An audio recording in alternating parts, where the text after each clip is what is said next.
Hey everybody, welcome back to Weekends with Ace Silverfang. I am Ace Silverfang. And this is Phoenix Wright, Ace Attorney Trilogy once more. Welcome back to Justice for All! Farewell, my turnabout. Sorry for the delay, everyone. I was trying to donate plasma, but the problem with that is apparently my blood's too thick right now because I moved to a higher altitude and also drink caffeine. You know, like most people in the country drink caffeine. But most likely it's because I moved to a higher altitude, and it's information I'm reading says that once you move to a higher altitude, it takes you up to 1 to 2 years for your body to adapt to the thinner oxygen, so that your blood thins back out again.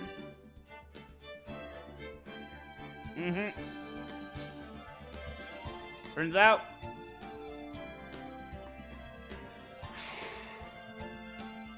out I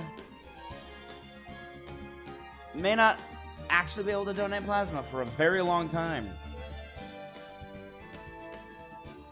I'm gonna try one more time next week, after I've pounded back a glass of water for every can of soda. It's gonna be can of soda, glass of water, can of soda, glass of water. Every day this week. We're going to see if that doesn't get my blood a bit thinned out. Say a bit thinned out. I have very thick blood, apparently. So much so I can't donate.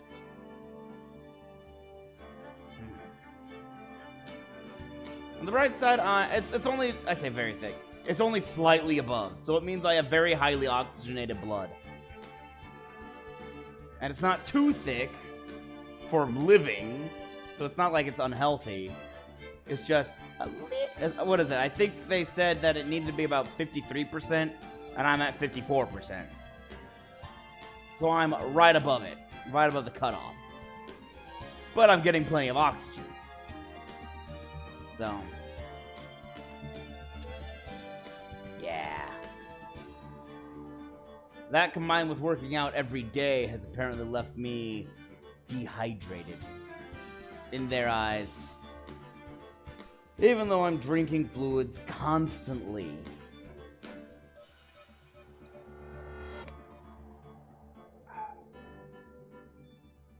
I just drank some more soda.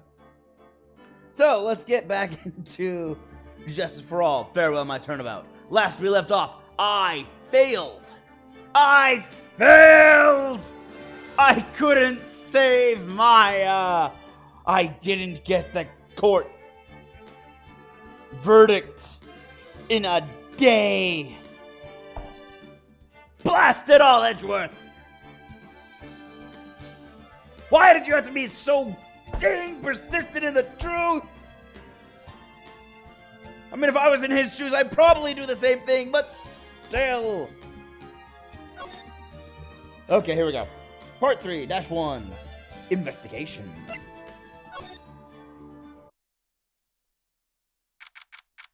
March 22nd, 5:24 p.m., Wright and Company Law Offices. Mystic Maya! Mystic Maya! There, Pearls. It's gonna be alright. I can't take it anymore!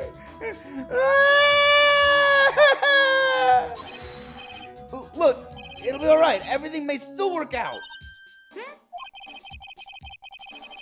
The condition was that we had to get a not guilty verdict. And so far, the kidnapper has kept his word and hasn't hurt Maya. And he won't because Mr. On Guard hasn't been given a guilty sentence yet.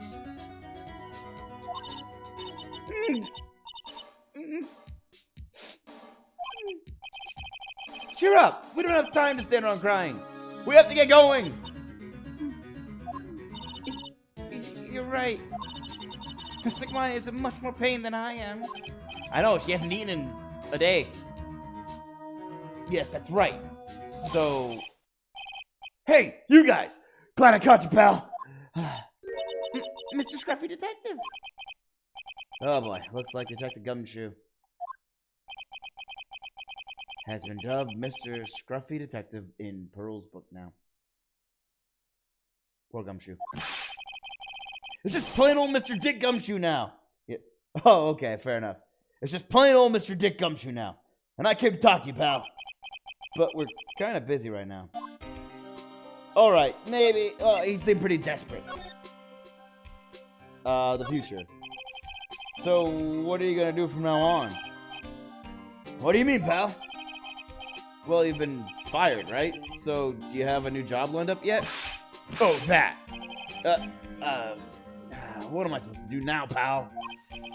I don't have anything coming in at all until my next payday. What are you talking about? You don't have another payday. I guess it just means I'm gonna have to work here at your place, pal. Say what? You'll be searching for things that will prove Mr. On Guard's innocent all day, right? Well, yeah. So yeah, I'm gonna help you, pal. I've got lots of experience in investigating and watching over people's places. And I'm great at making really simple meals, pal. I'll take care of it all. Come on, Mr. Nick. Let's let Mr. Scruffy Detective take care of things. Okay. By the way, what's your best dish? Instant noodles, pal. Why am I surrounded by people who can only eat cheap, unhealthy foods? Well, Maya eats cheap, unhealthy foods, but she eats a lot of cheap, unhealthy foods. Gumshoe just seems to eat noodles. Edgeworth. No, it was the first time I've ever seen Mr. Edgeworth act like that. Never thought he'd say something like he didn't care if Miss Andrews killed herself. He said that? That's horrible! Well, because of him doing that, we got the truth finally. The truth. Miss Andrews' last testimony. I wonder if that was the truth. I'll give you that there was nothing strange in her testimony itself. But I still think there's something fundamentally wrong with the whole thing. You mean about that thing, pal? Why would she want to... No. I mean, almost need to frame Mr. On Guard. I couldn't figure that out from anything she said all day. Then you're saying that testimony was a lie? Not a lie per se. It just feels like there's more here than meets the eye. And that's what Edgeworth would like us to believe. That's such a dirty trick! Even that woman prosecutor was better than that! Franziska von Karma. Speaking of Miss von Karma, do you have any more information on her condition? Wasn't she shot this morning? Yeah, Franziska. Miss von Karma was shot today on the way to the trial by a pistol pal. It's the wanted criminal, the pistol pal. But she's gonna be fine, right? I mean, Edgeworth said she was in stable condition, but... Well, she was shot in the shoulders, so she's okay and still hanging in there. They should be done taking the bullet out, so she's probably resting at the hospital. Which one? What, are you gonna go visit her, pal? No. Well, I was kind of thinking about it. Hey, you actually got a heart, don't you? She looked like she was being tortured to death, not being able to go to trial today. So maybe it'd be good for her if you went and let her whip you for a bit, pal. Let's go let her whip us, Mr. Nick! That was said by a child. No. Bad pearls. No, I'm definitely not going. Let's see. The name of the hospital. Oh yeah, the Hottie Clinic. Really? That place? That name sends a chill down my spine. Yeah, you think? It's from the last game. Oh, that place. I do now. Ah, I don't want to go back there. Ah. Well, I guess it can't hurt to stop by and say hi.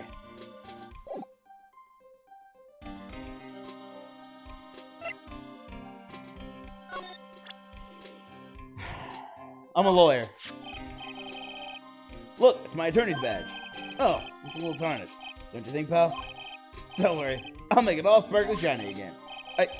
I'm really touched. Well, thanks, man. Oh. Let's see, what was new that came out? The button? When I saw that button, I thought to myself, this is gonna prove Mr. On-Guard's guilty. But it looks like there was a lot more to it than I thought, huh, pal? You're a pro. You should know better than say something like that. Well, I'm not a cop anymore. Just a regular helper around the office now. So, I wonder if he misses working down at the precinct.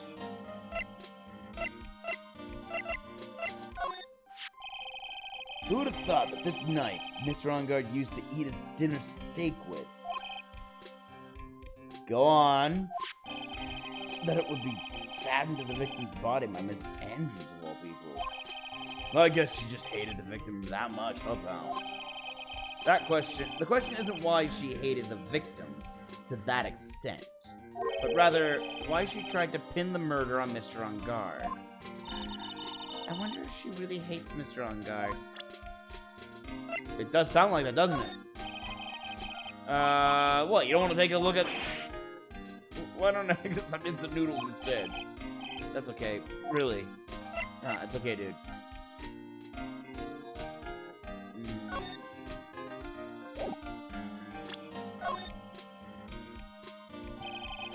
So this nickel samurai was really Miss Andrews, huh? Yeah. This is either when she went to Mr. On-Guard's room to get the knife, or when she was done with the foul deed. But I guess we'll never know.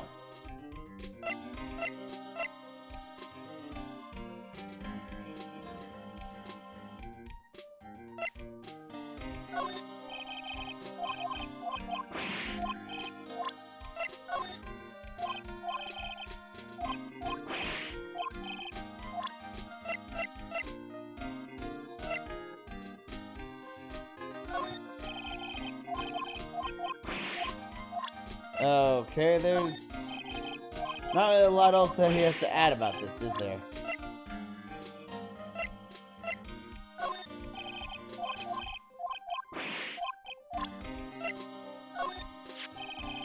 Have you heard anything from the kidnapper? No, not yet. I'm sure once he hears what happened at the trial today, he'll call, pal.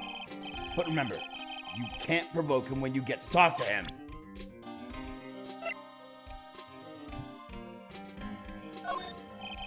No.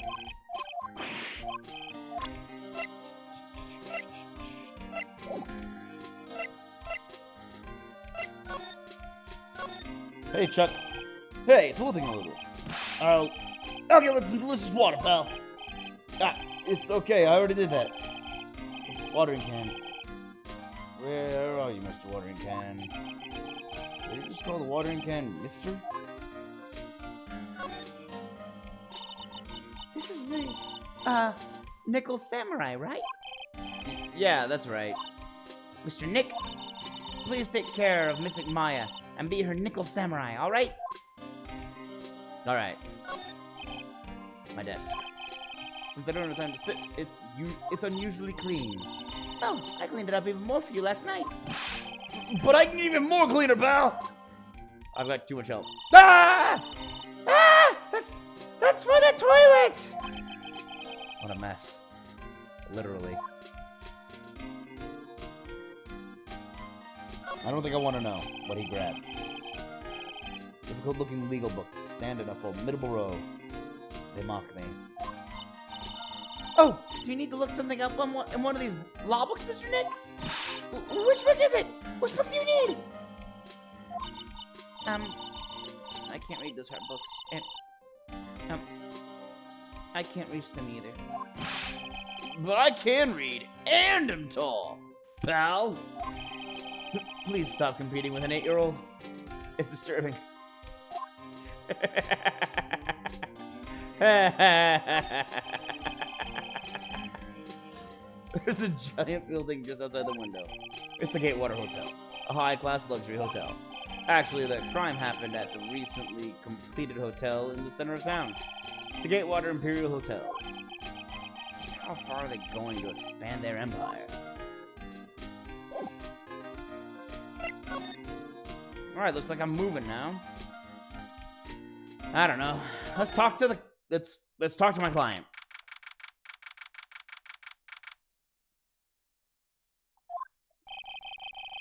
From what the guard told me, it sounds like along with Mr. Ungard, Miss Andrews is also being detained here. Then we should talk with them since we're here. Yeah, but both of them are still in questioning. We don't have time to waste. Yeah, visiting hours are almost over. Dang. Sucks. Cruel affairs. I'm not sure what I'm expecting to find here, but maybe I'll run into Edgeworth. Wow! Everybody looks really busy with something or another. They're probably... Oh yeah, They're probably strengthening the evidence for tomorrow's trial. Hey, hurry up with that, will ya? Pass that victims list around. You've got to be kidding. There's over 100 people on there. Mr. Nick? Is Mr. Uncard really that big and bad of a criminal? Actually, Pearls, never mind. Sounds like they're working on a different case. Aww. Hey, Pearls, look! Aw, it's kinda cute!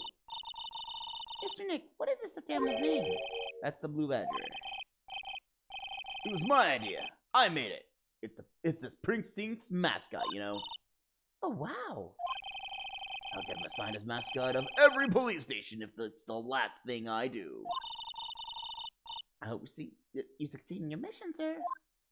Please don't. The Blue Badger is horrifying, and also doesn't look like a badger. Just gonna say it. That does not look like a badger.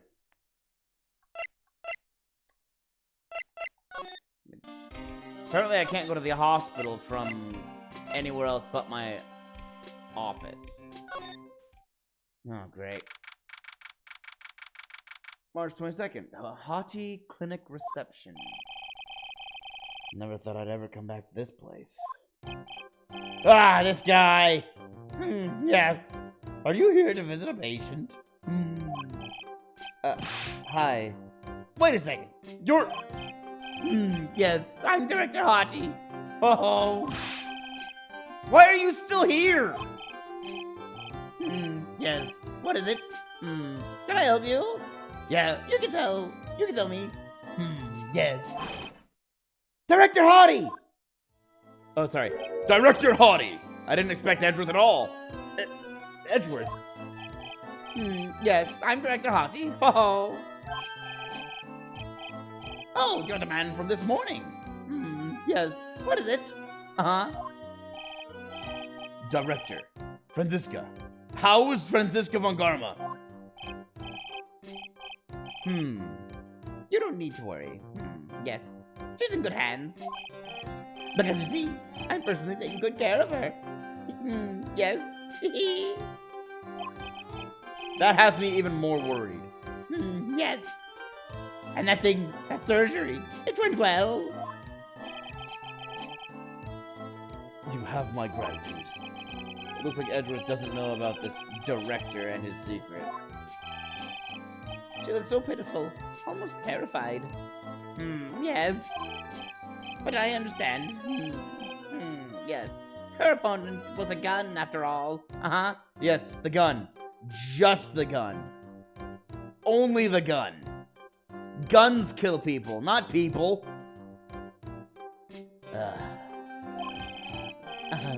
And when I snuck up on her real secret, like, she would scream really loud. Yes. I see. But she's really cute, too. When I do that, she'd whip me with her whip. Boy, did I cry like a baby. Yes. But I think I could get used to it. Ah! I'm amazed you can whip. Go back to your room. You're so mean. So mean, my frisky friska. But that's good too. Ah! Okay. Yes. It's time for my IV drops. Yes. And what are those tulips doing in your hand, Mr. Phoenix, Wright? I knew I shouldn't have come here. Like, you... Well, that shooting. I was shot in front of the courthouse in my right shoulder. But it's no big deal. This sort of thing happens all the time. No, it doesn't! I even had full intentions of running the trial this morning. But that would have been too much for you. There's no need to act tough in front of us, you know. Regardless, I was dragged here by that man over there. He was so unyielding, one has to wonder if he was simply interested in stealing my case. It was the only logical course of action, given the bullet was still lodged in your shoulder. But by taking over the case, I found myself having to clean up after you, and that irresponsible deal you made. He's able to gloat there, just... I think I know what deal he's referring to. Miss Von Karma, you made a deal with Miss Andrews yesterday, didn't you?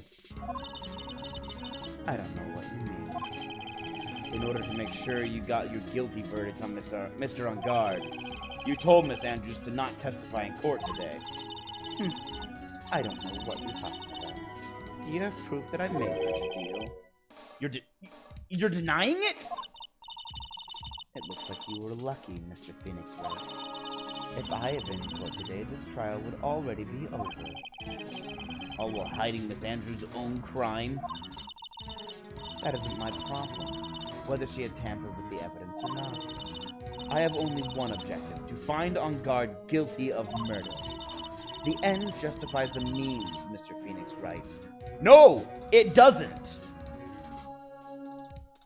If you become your enemy in order to defeat your enemy, you're no better than your enemy and also deserve to be crushed.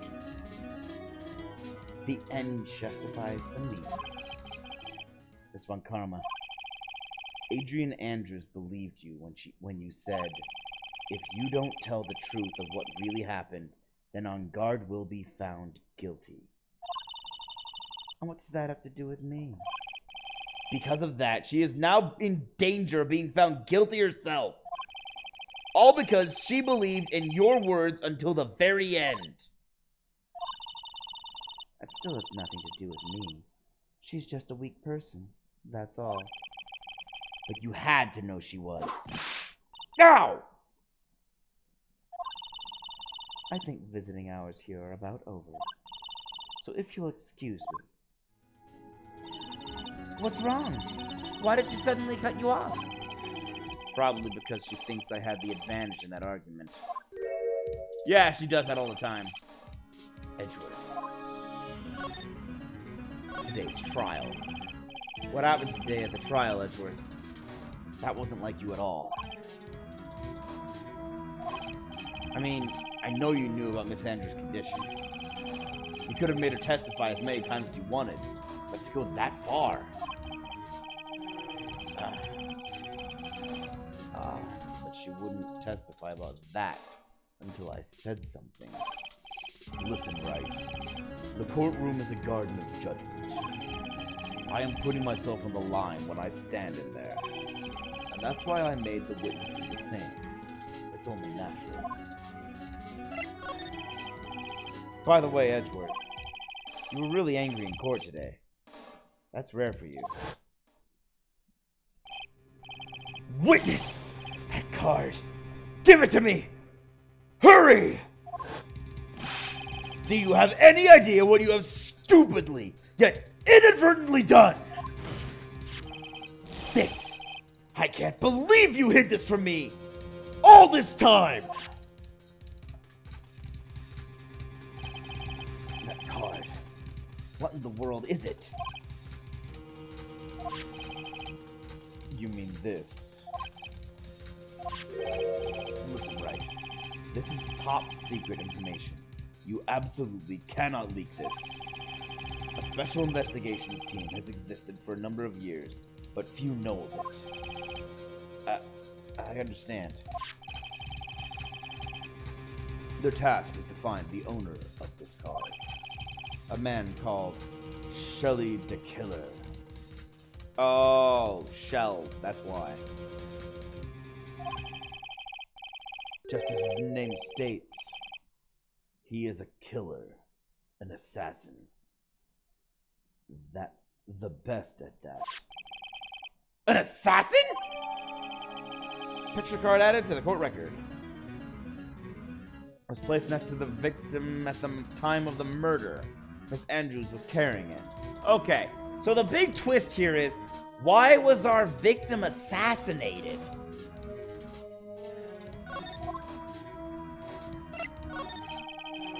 So who is this Shelly the Killer?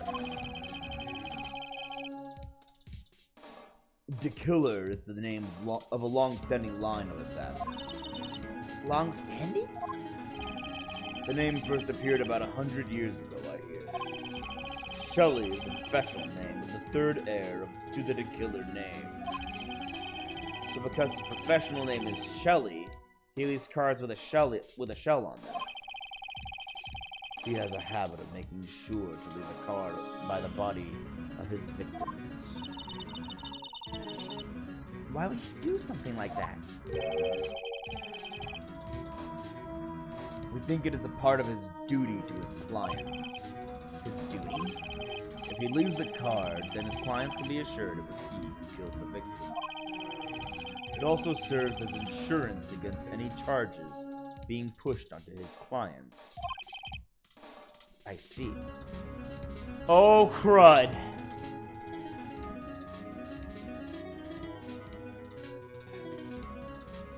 Are you all seeing what I'm seeing now? If he leaves a card to ensure that his client doesn't become convicted for his crime, and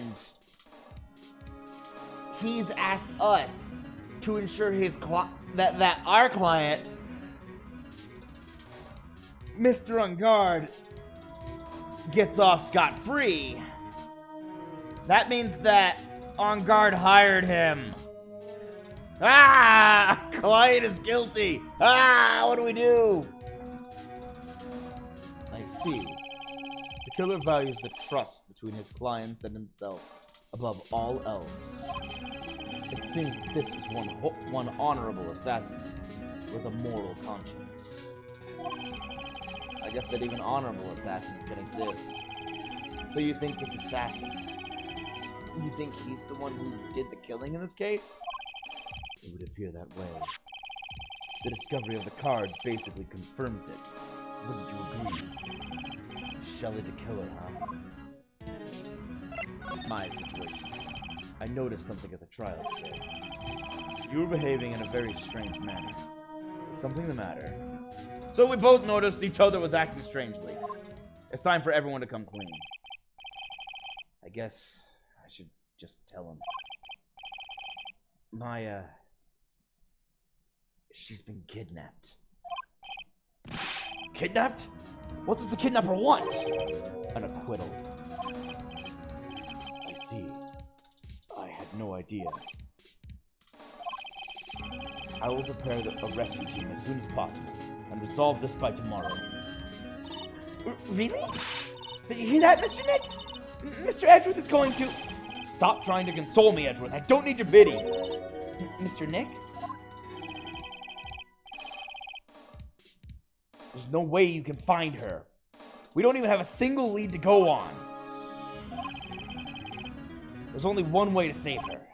I have to get an acquittal somehow. It's the only way. Right. Listen. You need to know something. Juan Corrida was killed by Shelly the Killer. And the client who ordered the job is Matt Ungard, your own client. Please, stop! I can't listen to you! I can't believe that! I see. Well, if you want to continue your investigation, you will need this. What is it? The hotel right now is restricted to police personnel only, as we are looking for any clues that might lead us to Shelley the killer. But if you take this with you to the hotel, I'm sure they will let you enter. In any case, I must attend to the preparations for Maya's rescue team. We'll meet again, if anything should happen. Now, if you'll excuse me. Mr. Nick? Do you think Mr. On Guard hired an assassin? No way! I mean, he doesn't have a psyche lock. Yeah, I guess not. Maya, please. All I ask is that you make it home safe and sound. Date. Huh? Time. Huh? Location. Huh? Huh? I guess even kidnappers can be a little clumsy. Clumsy enough to drop a card like this for me. And even though he said he was an assassin, I bet he's just making that up, like how Nick does with everything in court. I don't make up everything! I base it all on facts! Okay, I make it up sometimes. But that's only when I'm stuck. Anyway, let's try out the card. The card trick with this card I just found. Click. Sounds like I got the door open. Okay. Time to go take a look around. Examine. I've unlocked the door with this card. I should probably go take a look around. What's this? Glass bottles here. These. They feel like barrels. I'll pass. Too bad I'm really hungry and not really thirsty. I don't think there's anything in here. Question mark. Date. Huh? Time. Location. This is not what I expected to find when I came out of there. What is this place? Got a feeling I'm not in the hotel anymore. You think? Are those videos over there? Well, I'll worry about that later. For now, I should be looking for clues. That way I can show them to Sis and maybe get out of here.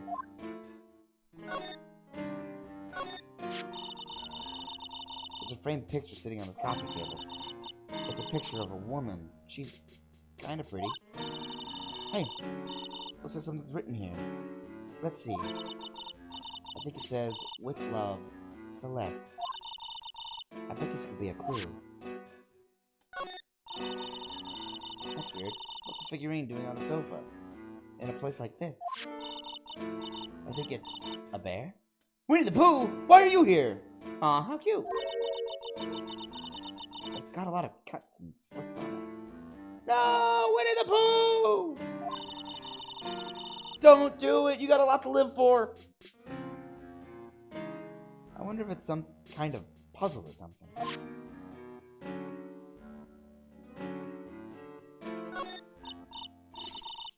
Oh hey, it's a computer. I've never really used one before. Okay, I guess you are from a remote village. I have no idea where the power switch on this thing is. Drat. There goes my plan to use this to somehow get out of here. What is this thing? An antenna, I guess? And this is, VCR? There's sure a lot of electronic gadgets here. But what's an antenna doing here? Wow, I've never seen a TV this big before. Now, where's the power button? Phooey. Busted. I'm so die a happy samurai fan. If I ever got to see the Nickel Samurai on a TV like this. Ah, I can't believe I just made a joke about dying! All things considered. Yeah. so dark in here that I can barely see. But these kind of feel like videotapes? All of them. Just what kind of room is this? Basically looks like a media room. Locked. Of course. That doesn't look like I can use a card to open this door. There's a little hole at the bottom of the door. If only I was a little skinnier, then maybe I'd be able to crawl through there. Oh, this simply will not do. I cannot have you wandering around at will. Ah! That's sinister! It seems that your Mr. Wright is truly concerned about you. He is? For now, I would suggest you remain cooperative. If you cannot, there are ways in which I can help you. Ways? You mean... Dead men tell no tales, is how the saying goes, correct? Dead? I'm almost certain I told you on our first meeting. I am an assassin. No way! You're lying! I mean, an assassin? People are not always who they appear to be. Nick! March 22nd, 7:04 p.m. Hottie Clinic reception. I've been here a while. Mr. Nick? Oh, yes. Yes, Pearls? Got caught up in my thoughts about my situation. Mr. Edgeworth has left, you know. I guess for now I have no choice but to believe in Mr. Ungard. But I think I should listen to his story one more time. Alright, let's get going too. Okay. Whoa, that's a hint that I have to go to the detention center.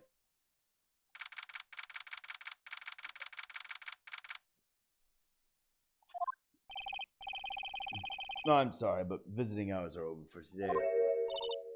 Aww. I have too many questions I need to ask. I'm sorry, but I'm Phoenix Wright, a lawyer for one of the...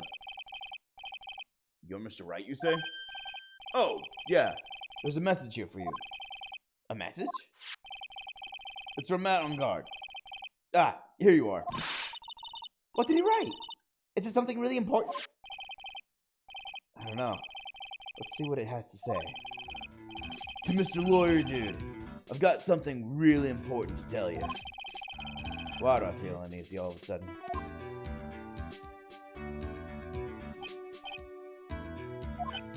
Oh, Mr. Wright! So, actually, I have a favor to ask of you. I have this cat named Chew. I didn't put out a lot of food when I left the house, so he's probably pretty hungry. You think you could drop by my house and feed Chew for me, dude? My house is just a little ways down from the hotel, right?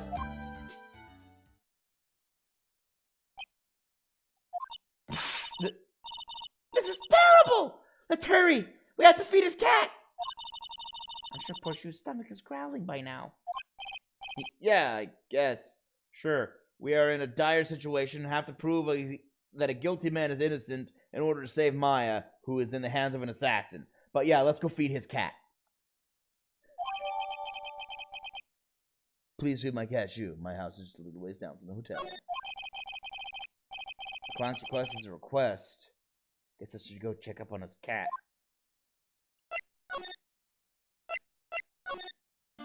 Okay. I guess I have to go to the hotel first, and then I'll navigate from here. All right now, Mr. Nick. Let's go look for clues. We have to, for Mystic Maya's sake. You shall not pass. Of course it's her. I knew it was her immediately. This old bag! Don't devalue my name and turn it into a gas. You spiky-headed pettifogger! Because of you, I've been made to look like the bad guy again. Although I did get a piece of gum from Edgy Boy. just as he promised. But I got something much more valuable. I want Edmund's heart. It's all your fault. You've awakened the wild beast inside of this whole bag. Bag! Ah! Miss Holbag! Keep your hands off me! This helmet's airtight. No air gets in. And no air gets out. Then why do you keep putting it on? Don't think you can get me to move with silly questions. You're going to have to defeat me if you want to get by. I'm not hearing this. Alright, we gotta go take care of a cat. But first, let's actually talk to someone of at least some moderate kind of consequence. Ah! Hey! Yeah. Ha! You're a million light years too early to be asking me questions, whippersnapper. That's the only way I'm gonna get any investigating done. Is to first do something about this kooky alien.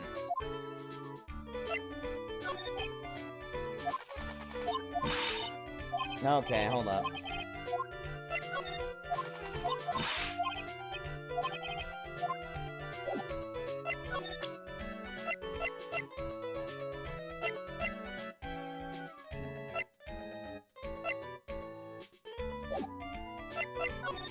Fine.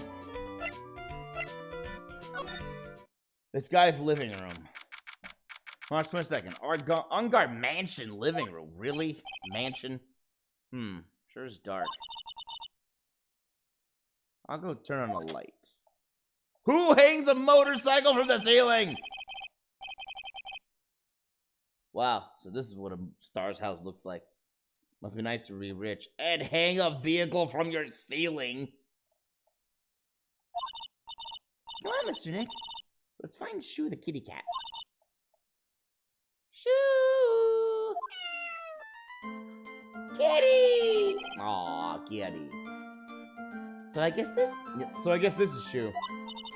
Oh, what of the cat? Hello, Shoo.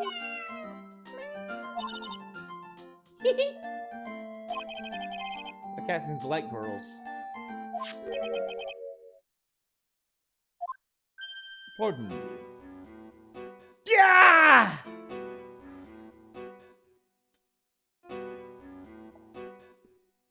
Why is he here?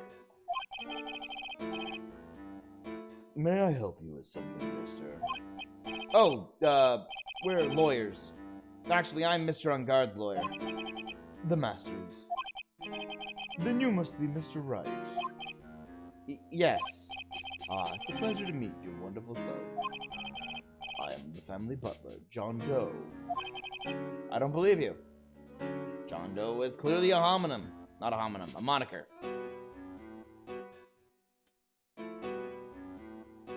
Nice to meet you.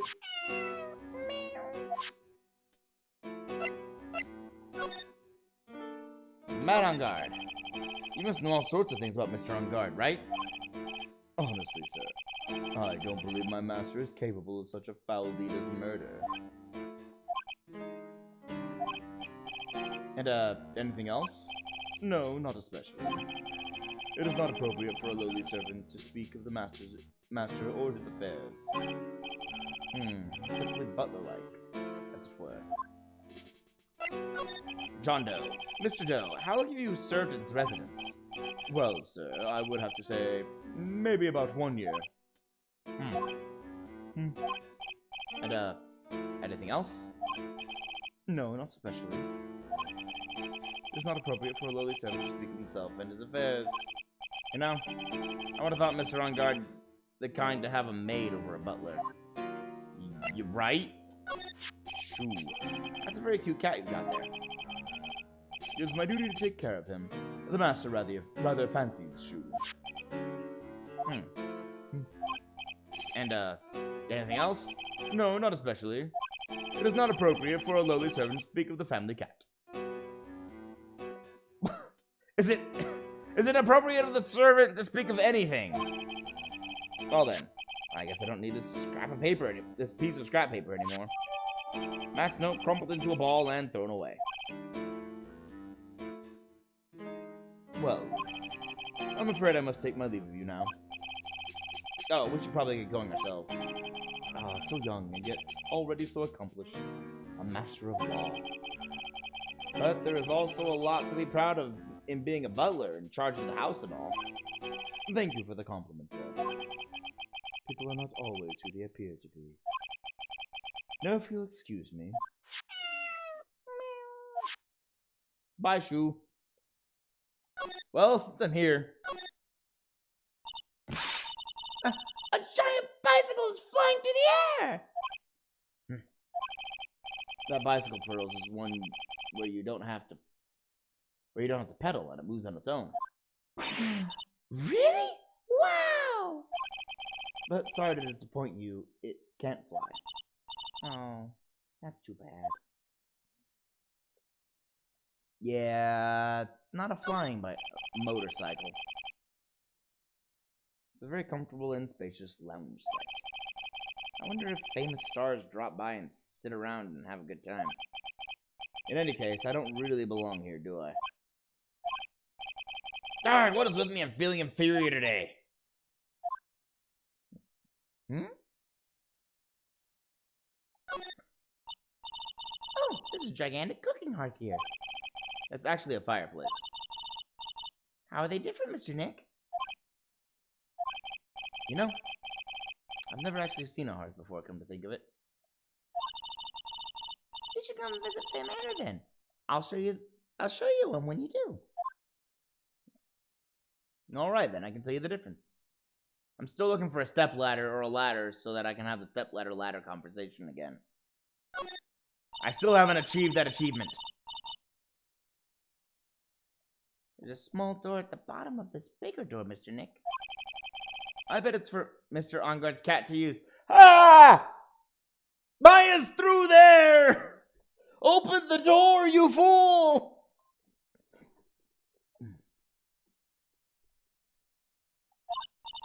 Oh, you mean Shu? The door. It's locked tight. Ah, dang it. Well, he did at least try the door. Well, I guess that's to keep nosy people like me from entering it. That's the exact door that Maya's in. Now, Nick doesn't know that. We know it because we've seen through Maya's eyes. But dang it, that's the door!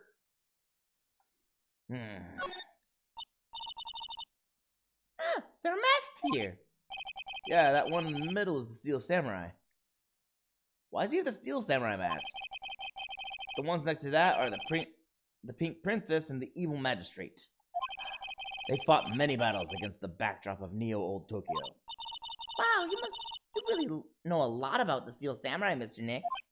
It's hard not to. I worked a case on it, and also, Maya's a huge fan.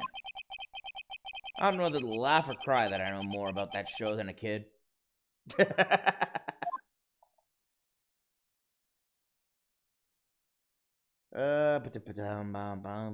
Boom bing. Oh yeah, do you guys see that they're making a basically it's a reunion movie of the Mighty Morphin Power Rangers. Kind of interesting.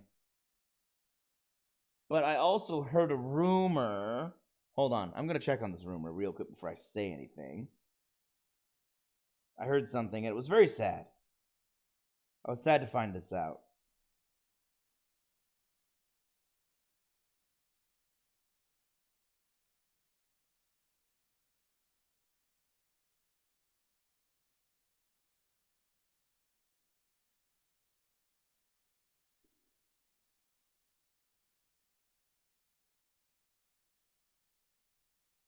Yeah, dang.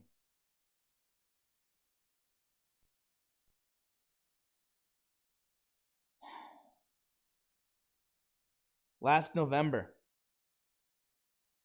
Frank, who played Tommy, the Green Ranger, died of suicide. His wife confirmed it. So it's really sad. He was a hero to me as a kid. Like, he's the reason I learned martial arts. He's the reason I wanted to become a martial artist in the first place. His video teaching kids martial arts was what I had as a child, and I use that to start learning some basic punches and kicks. There's another door over there. You shouldn't go wandering off over there, Mr. Nick. Yes, Pearls. Now I know how Maya feels when I tell her to stop playing around. But clues.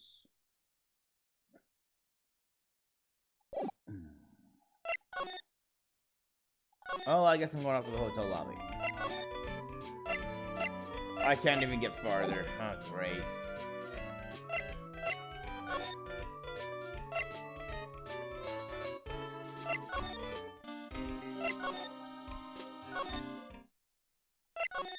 No.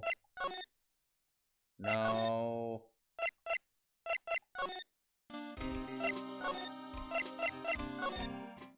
No. Okay, I've got here.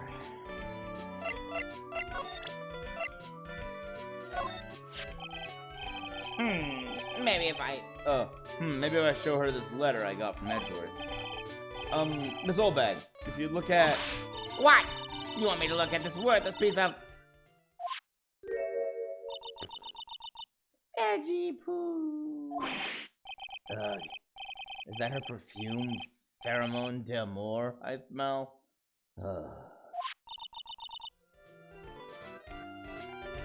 Let's see here. Would you please allow this unsophisticated young person to conduct his investigation? Yours truly, Miles Edgeworth. Yours truly. Yours truly? That man's good at flattery. Fine, but only because Edgeworth said so, you understand? Letter of introduction given to Miss Oldbag. I just thought of something I have to do. Remember, no messing around. You do anything bad and I won't let you off the hook. Great. It looks like she has strong feelings for Mr. Edgeworth.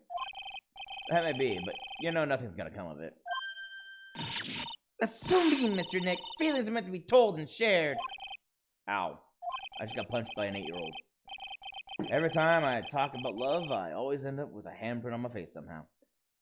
How? She's an 8-year-old. Either she gets some mad hops or you were down low and deserved it. So anyway, let's continue our investigation. Okay. Ah! What now? One little thing before I forget. You can't go into On Guard's room today. Why? Ah, dang my eye. Why? The police's main investigation team is going to be in there all day, you hear? I wonder if they're the team in charge of investigating the killer. So don't go in there. Set one foot in there and you'll face the wrath of Wendy Oldbag. That's one windy old bag. The stage that we're going to use for the post-stage show. After the show, there was supposed to be a press conference. But that press conference was really the victim one quarter. They're just trying to disclose something about Mr. On Guard. But they're both heroes. Why would they do something so unheroic? They may look like heroes on the outside, but on the inside, they're only human.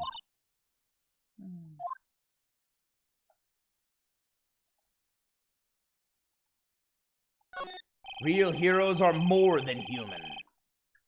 These cameras must belong to the press that came to cover the conference. They're all basically the same. Yeah, but why are they still here? Who leaves their cameras? Lobby with grand staircase, all she is enormous. Right now, the only thing filling this enormous room is anxiety about murder. I really hope nothing else bad happens here. Can't guarantee it. This is the second thing. This is the second case the Gatewater Hotel has been tied to.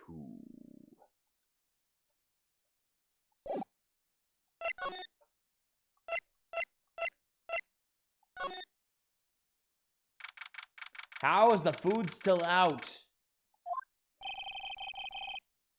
Looks like we're the only ones here.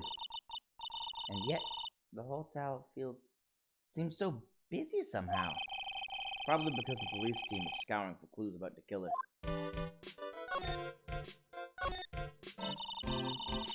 I want to eat a meal with Mystic Maya again. Yeah, me too. Whenever I watch Mystic Maya eat like she does, it makes me happy about eating, and then I can eat a lot. Well, then, how about after we wrap up this case, we all go out for a huge 20-course feast? Okay, let's work real hard. Really hard then. The award ceremony was held on that stage. It was really fabulous. You just reminded me of the circus for a second.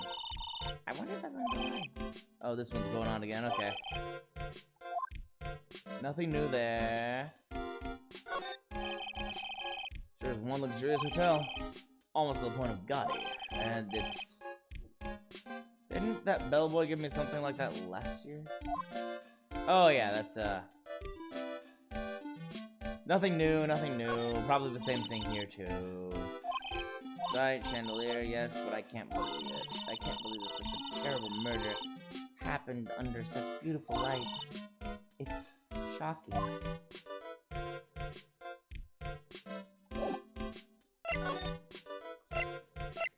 Hallway.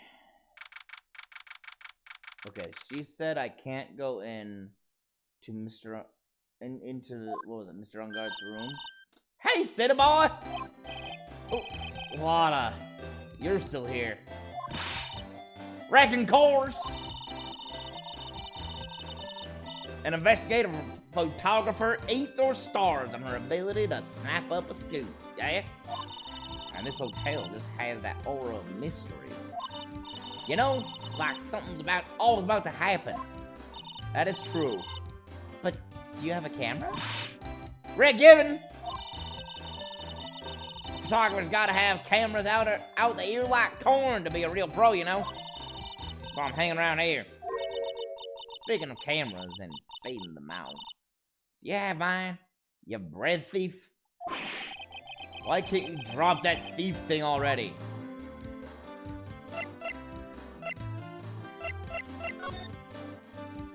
Night of the murder.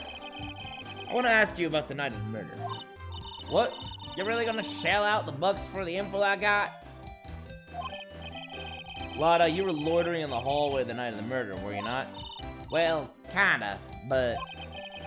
Brace yourself, Phoenix. Here it comes. I didn't exactly hang around here the entire time, you know? Followed a few stars around. Got a few autographs, shook a few hands, had a soda pop. With a few of them, too. Looks like she wasn't here the entire time that night. Security lady also wasn't in this hallway the whole time either. I guess it means there's no one who can tell us who came and went that night. Not even a camera. Scandal. So about the note that was inside your camera case. Oh, that ditty I wrote? Yeah. Can I believe what you've written? You mean the stuff about On Guard shoving his manager lady into Corda? On a Corda? Yeah. Ah, well, I reckon you best not be believing that. What? Look, I sort of wrote that on a whim, you know? Right, whatever came to mind. Whatever came to mind? Yeah, when you get down to it, it's just a lot of random bulldooders. Random bulldooders. Okay, that's a new one. Hey, what's with you? Why are you staring at me like my grandpa used to? Hey, and why do you look like you suddenly got older too? Or am I just shrinking here? Yeah, it's like, Ah, my baby! My $1,600 baby! What's with that red-coated prosecutor anyhow? That guy told me it was evidence and refused to give it back. Back to me. Well, that's kind of how it is. It's evidence and I can't give it back to you yet. Hey, you're that red coat, yeah. You're that red coat's friend, ain't you? So put in a few good words for me and get my camera back. You want me to do what? Listen, nag the guy real good for about 5 hours, and I guarantee he'll give it back. Why don't you do your own dirty work? Well, I reckon it's time for me to get going. A tabloid photographer without a camera is just a tabloid, huh?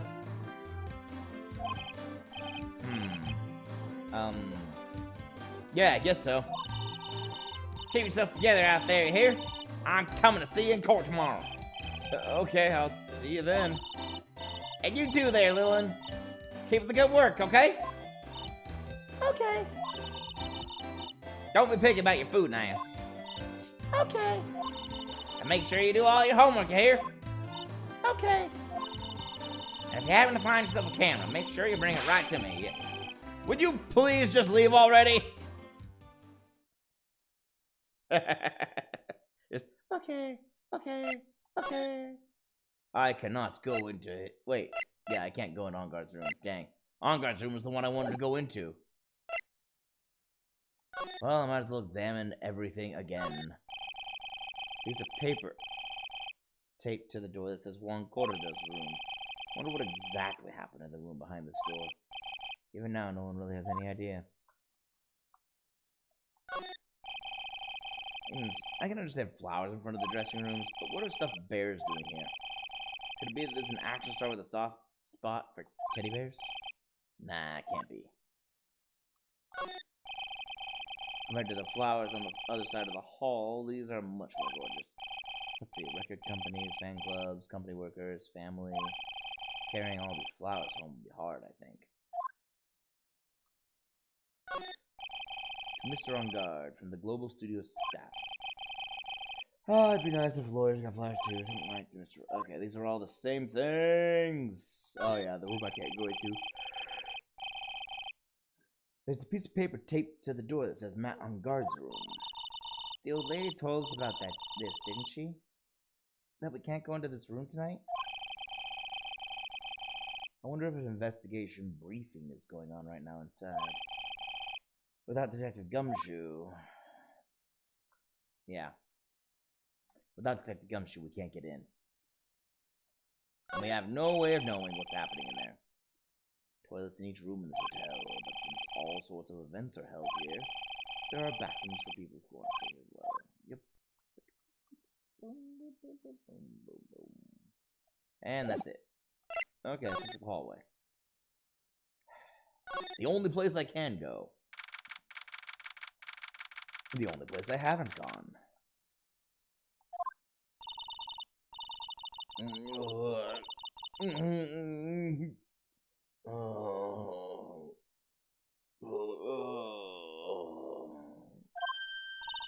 Mr. Nick!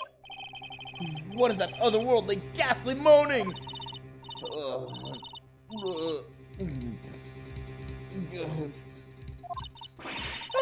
hate evil ghosts!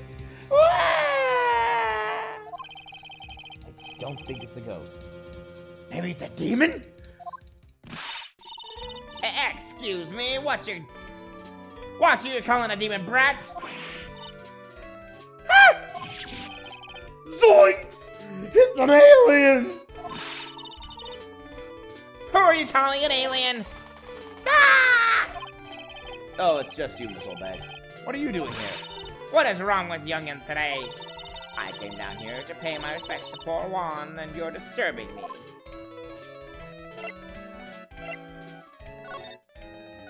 Night of the murder. Please talk to me about the night of the murder just one more time. I talked about it plenty at the trial. I was fooled, tricked, deceived by that fraud of a photographer and her note. She was loitering around here with that imbecilic look on her face. With that imbecilic look on her face? Okay, I got it. Now hold on a second there, you little pipsqueak. If you're going to take notes, at least make these sound better than that. Oh, alright. I've seen everything. But you know, I was working that night too, doing my job. Minding my own business. So it's not like I had time to waste standing around here the whole night. Members of Corda. I was wondering if you could tell me a bit more about Mr. Corda. He was the most popular star. You know, especially where it counts in my book. But I heard that he was lagging behind the polls against Mr. On Guard. Well, that's just a recent thing. Bad luck and all that, you know? But he was going to become an even bigger star than he used to be. Look, just look at this mountain of presents. It's a show of the mountain of feelings all his fans had for him. That is true, actually, come to think of it. He has a ton of presents and gifts and flowers. And On Guard had something from the studio. So how on earth was On Guard ahead in the polls when the fans seem to clearly love Corrida more? That's something that's been a little odd since the beginning. I haven't been able to explain it either. Yeah, the mountain is pretty big, and certainly nothing to shake a stick at. Mr. Nick? What is it, bro? The presents. They're all bears, right? She got a point. There isn't a single thing here that isn't a bear. Why are they bears? All of Mr. Cora's presents from his fans seem to be bears. Oh, that's because you can't think of one without thinking about bears. Why? Bears? Why bears? You don't know? When my dear Juan was training, he fought barehanded with a bear. He refused to give in and let the bear win. But after the fight, they became friends. Wow, what a heartwarming story. Look, it's just like in those young people's dramas. I can see those two tuckered out, down by a river, going, you sure can fight. You too, bub. You too. Did that all really happen? It's in his biography, bub. What a load of crock. So ever since then, fans have been giving him bears as presents. Yeah, nice. Bears. Ah!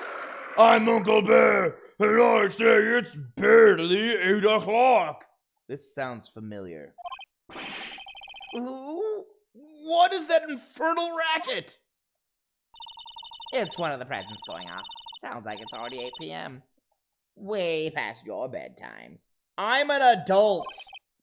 That startled me. I thought I was gonna die for a second. 8 p.m. That's the time when the awards ceremony ended that night, remember? Oh. Right. Time sure flies. Hard to believe it's been 2 days since the ceremony.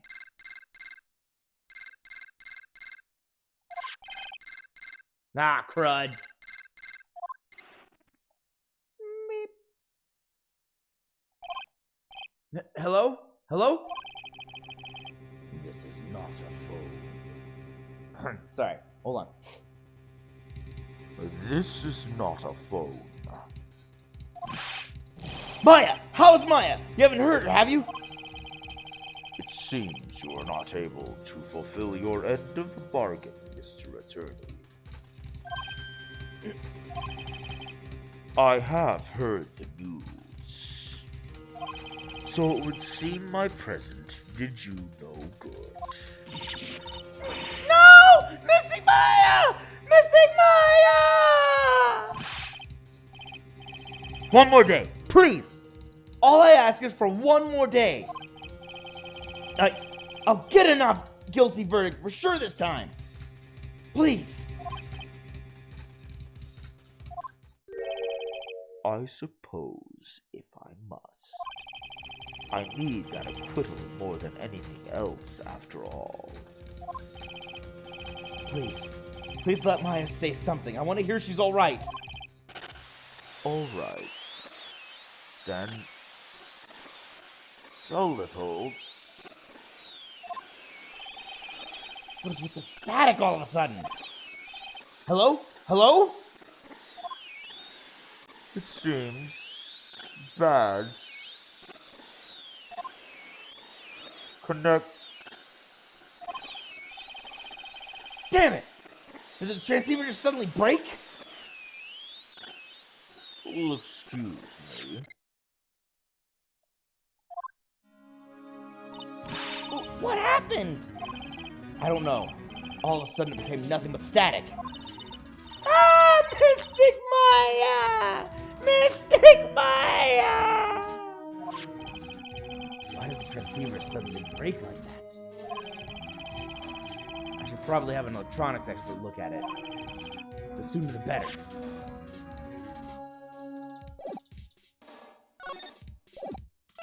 You didn't hear any of that, right?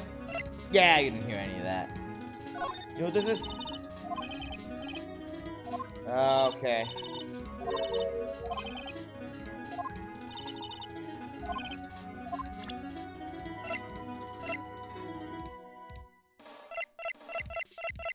Bears the victim's blood. Ugh.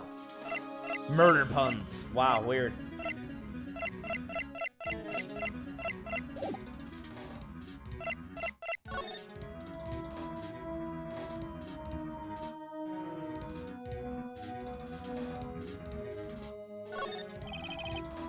Recorded at dinner that night. The bottle of sandwiches. They had a lot of food at the orchard that night.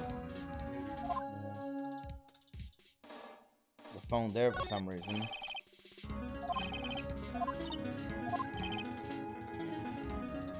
They're probably from the glass shards are probably from the glass face because Andrew's knocked over.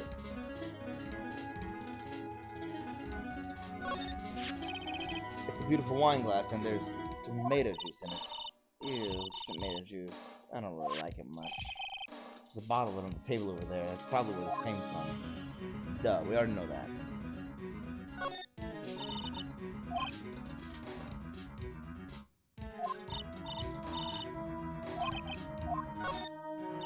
Oops. I'm just reading through all these because these are all the same things that they've been before. It's so messy here. It's the same thing.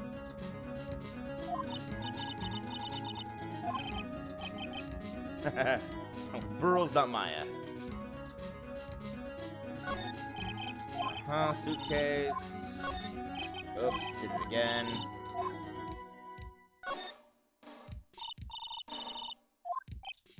A lot of bears.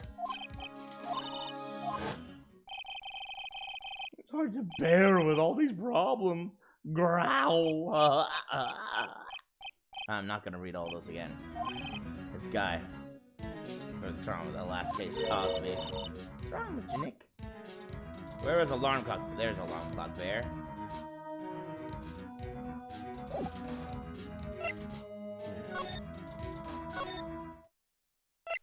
I don't know where to go. I don't know where to go. So we'll go back and just see if anything changes as we go. Hotel lobby. Back to here. Aha!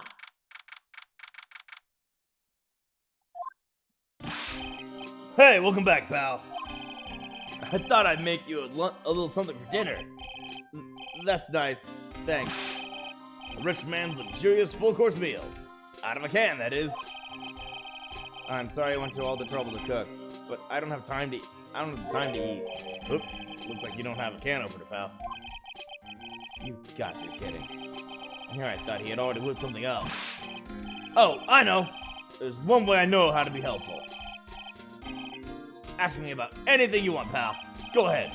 Well, since he's here and offering, I wonder what I should try asking him about. I'm gonna ask him about this. The transceiver?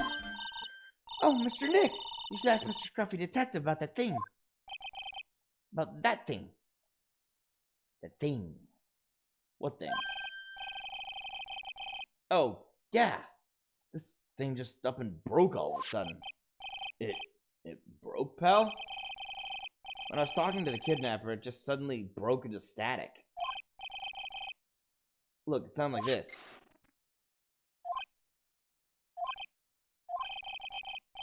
I don't hear any static, pal.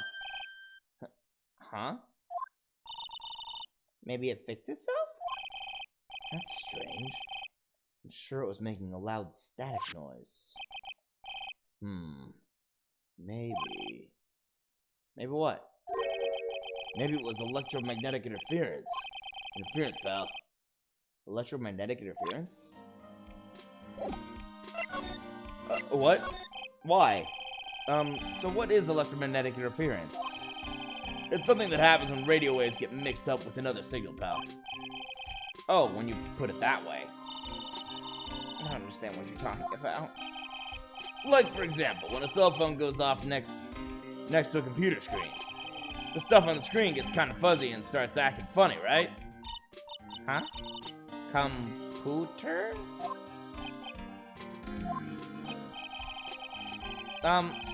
It's like when you use a dryer next to the TV, and the screen starts looking weird.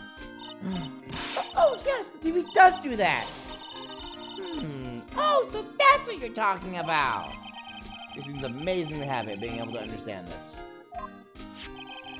So the room you were in when the interference to that transceiver happened, there's gotta be something that's sending out very strong radio waves, pal. Something like a listening device or something. Ah! Hey, speaking of that, where were you when it happened? We were in Mr. Corder's room. The scene of the murder. What? That's it. Yep, that's it. I'm gonna sneak into the precinct and get a bug sweeper. I'll meet you at the crime scene later, pal. All right, pal? Wait, gumshoe. Oh, yeah. Oh, yeah, baby. It's investigating time. I'm on fire, pal. My fingers are itchy to go. Yeah! We should be going too, Mr. Nick. All right, let's go.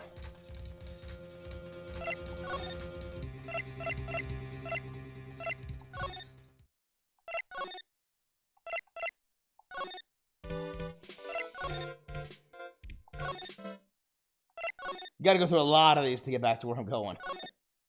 There we go, I made it back. Corder's Hotel Room. Hey, you finally here, pal?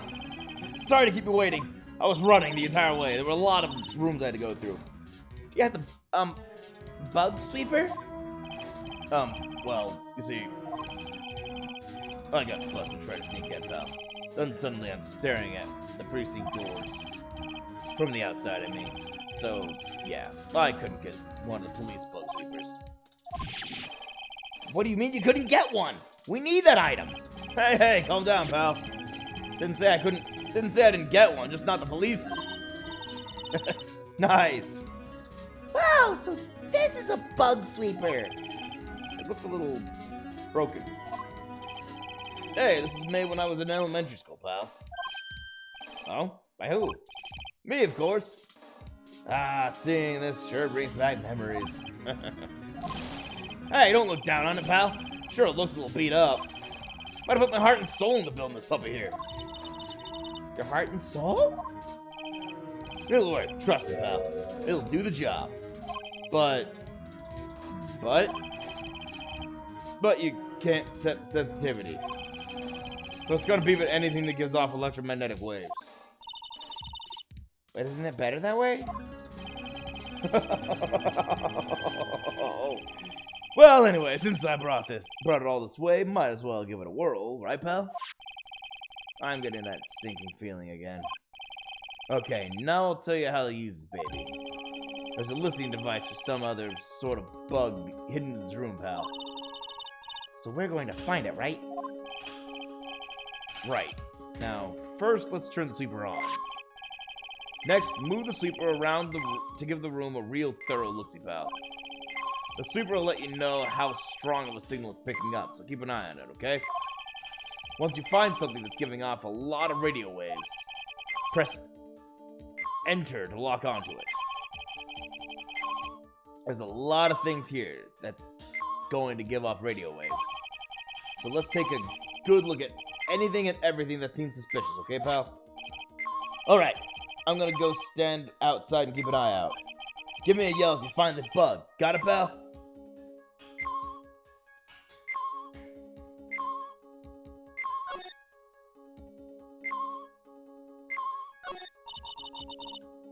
Anything coming off radio waves here, Mr. Nick?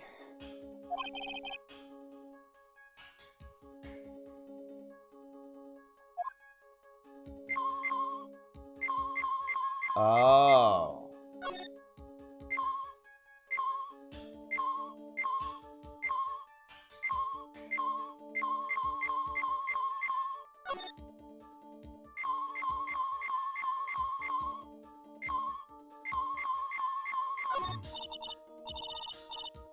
This is a refrigerator, right? I really don't think the listening device is in something like this.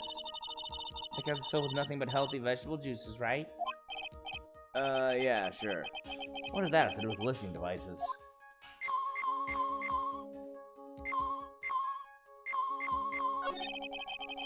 There's no listening device in the notebook computer. Huh.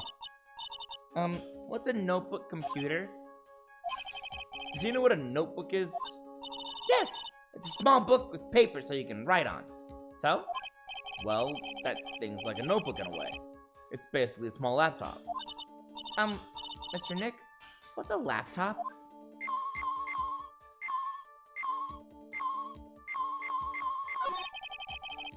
TV's remote control, but it doesn't look like the listening device is in here. So I was thinking, I wonder if a TV remote works on other things. Like, can I make you change expressions like TV channels?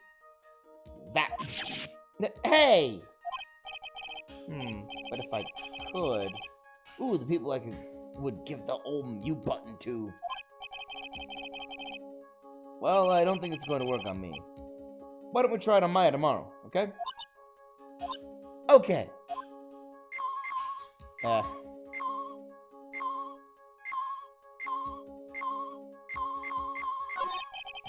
It's a plain old calculator. It says 50 on it. Maybe it was calculating his allowance. Whole 50 cents? Maybe he was a spirit medium. Wow. Well, it certainly looks like an alarm clock. What's wrong? Why do you look troubled? I just can't imagine the listening device being inside this alarm clock. It just, sort of reminded me of something that happened a long time ago. Oh.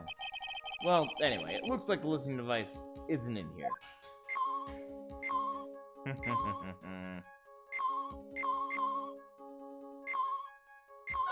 Okay, let's try over here. The radio's on playing something. Oh! It's Kids Question Corner! Professor, why is the Earth round? Yes, why is it, Mr. Nick? Why don't you listen to the radio program a little more, Pearls?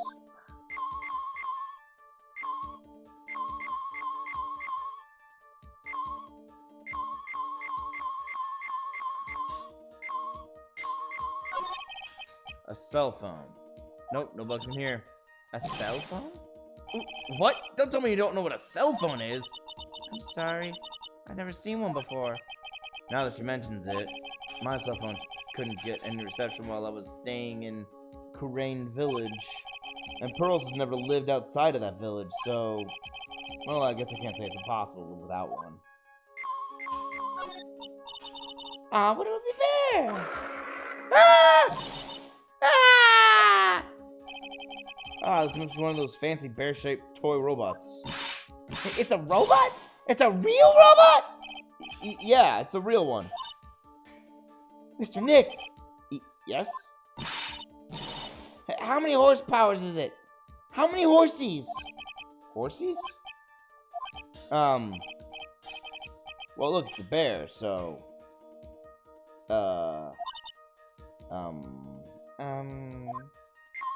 Yeah, I don't know. Why would that have horsepower? It's a robot. And a bear. Okay, it's obviously in the lamp. Lamp. Check. Listening device. Nope. Oh. There are a lot of lamps in this room, aren't there, Mr. Nick? Yeah. And they're all on. You shouldn't do that, Mr. Nick. Don't you know that's wasteful? Ah, yeah. I'll be more conscientious from now on. Sorry.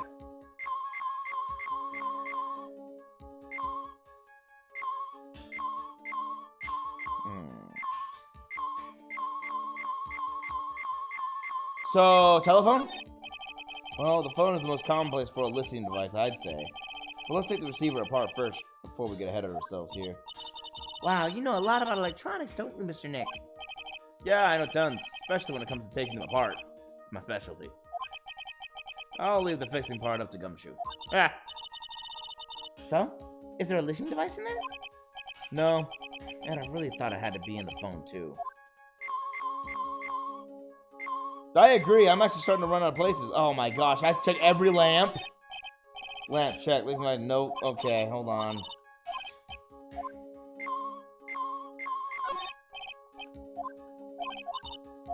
I think I know the... Okay, I think I know the hint. Is there a lamp that's not on? No. The bear? This is just a giant stuffed teddy bear, right? It's the biggest one I've ever seen. Hey, so did you guys find it yet? The listening device, I mean. No, not yet. But this bear's eye is... Let's see. A perfectly normal stuffed bear with some really strong radio waves. Sounds like you found the device to me, pal. Let's dig this big fella's eye out and see what we got. No! You can't! Such a violent act! Oomph! Ah, fripp! No!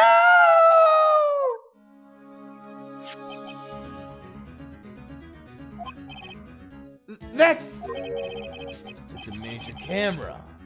And it looks like there's more. There's a transmitter and a timer. A what emitter? A what emitter? A transmitter, pal. Oh, is this more of that high-tech stuff?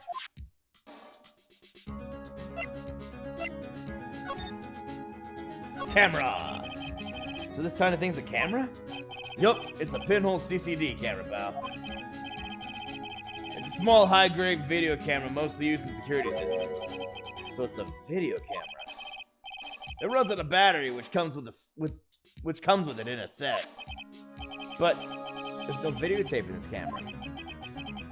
This is only the camera part here, pal. The tape recorder with the tape inside it is somewhere else. Somewhere else? The footage is changed into radio waves and then sent to that recorder. So, it's sort of like a TV broadcast, isn't it? Hey, you're right.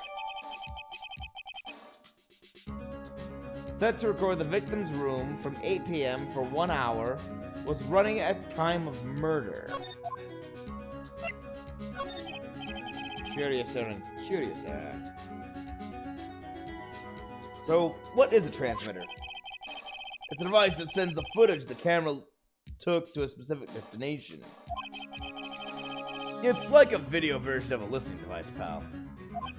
It looks like it's attached to a small clock-like thing. Oh, that's a timer, pal. You can set it to turn the camera on and off. To turn the camera on and record at a certain time with it. You can set it for a certain time? Yep. Let's see. This looks like it was set to start at 8 p.m. and go for 1 hour. 8 p.m.? That was the time the awards ceremony ended. There's no date set, so it's been recording every night, I guess. Holy cow! Really? Mr. Detective, how long has this bear been here? I'm pretty sure it's been here since the night of the murder. Then maybe... Maybe this camera caught the murder on tape! What? I mean, think about the angle the bear is at. It's bound to have had a clear shot of the whole crime, pal! Transmitter added to the court record. So there was a camera In this bear's eye. and it was disguised as a present. I'm sure it was here on the night of the murder, pal. It's pretty big, so it stands out pretty well in my mind. But who gave Mr. Corda this present? I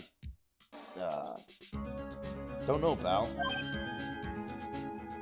But This means that someone out there's got a video of what happened here that night.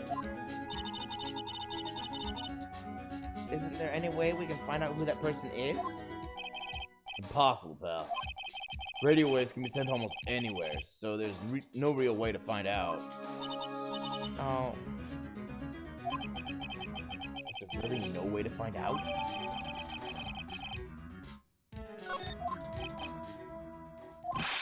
I got it! What? Hey, pal, let me borrow this mini camera for a bit. What are you gonna do? I'm gonna go around to the electronics shop and see if I can find out who bought this. But that's impossible.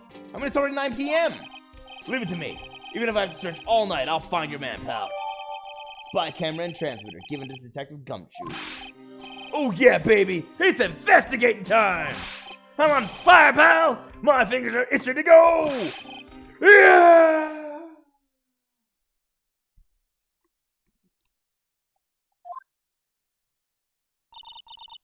he's gone. Yeah. But Mr. Scruffy Detective sure is a nice man. He's pushing himself so hard, all for Mystic Maya's sake. It's a mystery how you... Wait. Okay. It's a mystery how you always manage to do things in the most inefficient ways. Right. Ah! You'll have to excuse me. I heard your conversation just now. Edgeworth, What are you doing here? A rescue team has been created and deployed. I can't say I'm optimistic, but we have to move forward one step at a time. I see. Thanks. Don't thank me yet. We still have to find her. So there was a spy camera hidden inside the stuffed animal, huh? You are one lucky man, right? Do you know this stuffed bear, little girl? I have no idea. Of course not. The maker of this bear is a very expensive luxury brand from overseas. It's completely handmade, and only a small number of these are exported here. What? The camera and transmitter that Scatterbrain Detective took with him are dead ends. Things like those can be bought anywhere. However, this bear is different. By tracking how it got into this country, this bear can tell us who the buyer is. Can you really do that? Mr. Nick, can he really? Well, I guess so. It's 9 p.m. I think I can still make it in time. I'll be taking this for now. I'm sure you have other things you have to do. Stuffed bear snatched up by Edgeworth. See you soon, Wright. He's like, yes, I'm very dignified. Puts that under his arms. I'm just gonna take this right now. See you soon. But the bear's still there. Wait! What? Why are you doing this? I have no interest in explaining myself to someone who cannot comprehend. But besides that, Wright, until court reconvenes tomorrow, you should concern yourself with one question.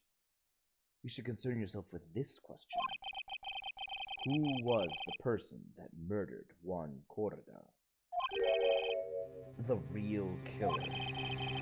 Do you really still think it was Adrian Andrews? To be honest, I don't know anymore. You still have a little time left. Find the truth, Wright. Everything begins with the truth. Truth. Juan Corrida's real killer. Miss Andrews' past. The kidnapper whose sole condition is an acquittal for Mr. Angard.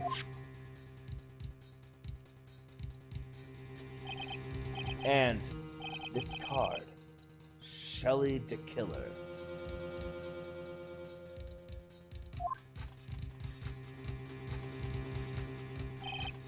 Maya, the only way I can save you now is to find all the answers to this case tonight. I don't understand what your real intentions are, Edgeworth. But as you said, All I can do for now is find the truth. To be continued.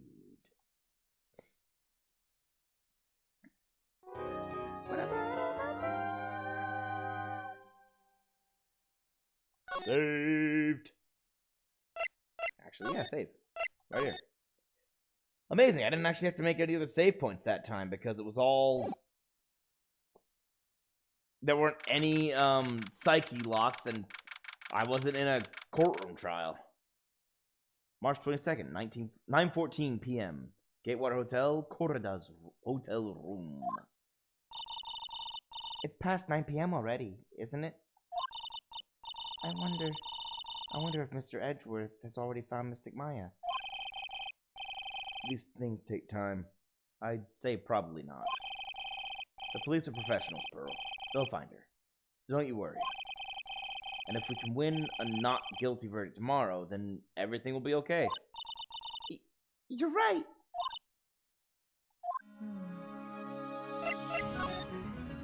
The real killer. So the real person who killed Mr. Corridas was... That assassin, Mr. Shelley the Killer, right? And the card Miss Andrews found at the crime scene seems to be proof of that. But if that's the case, then a new question comes to mind. Who was the one that hired the killer to begin with? Who was his client? You mean, who asked for the murder? That person didn't want to dirty their own hands in blood. But whoever this client is, they're still a killer. Yup. You're still hired because... you're still, guilty because you hired an assassin. Assassin's client. Who could have hired the assassin? Do you think it was Miss Andrews? I wonder. But if she was the client, then why go through the effort to stab the knife into the corpse herself?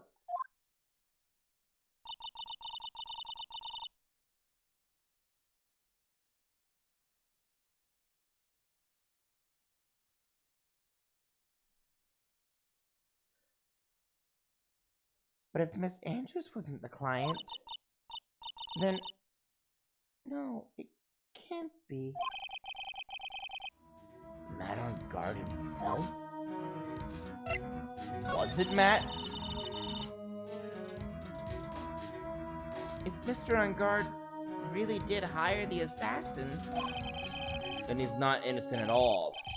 Far from it. He would be guilty of the crime. but it can't be Mr. On Guard, right? I mean, when we first talked with him... Mr. On Guard, I'd like to ask you one more question. Did you... Oh, crud.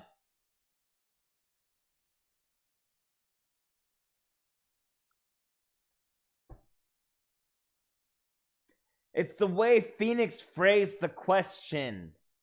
Did you kill him? He didn't ask, did you have him killed? Did you kill Mr. Juan Corrida? Alright, just so we're clear, dude. I didn't kill anyone, and that includes Juan Corrida, okay? I didn't see any psycholots at that time. Actually, that reminds me. Did you remember something, Mr. Nick? Yeah, something Miss Andrews said at the trial today. She said something interesting. Something interesting. So what is this interesting thing? Oh, that's right. You didn't hear it, did you, Pearl? Juan had bet everything on the Jammin' Ninja this year.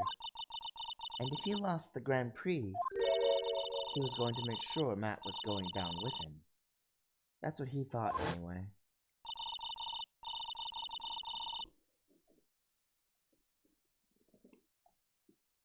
It looked like somehow Juan had in his hands a secret so powerful that it would destroy Matt's acting career had it been revealed.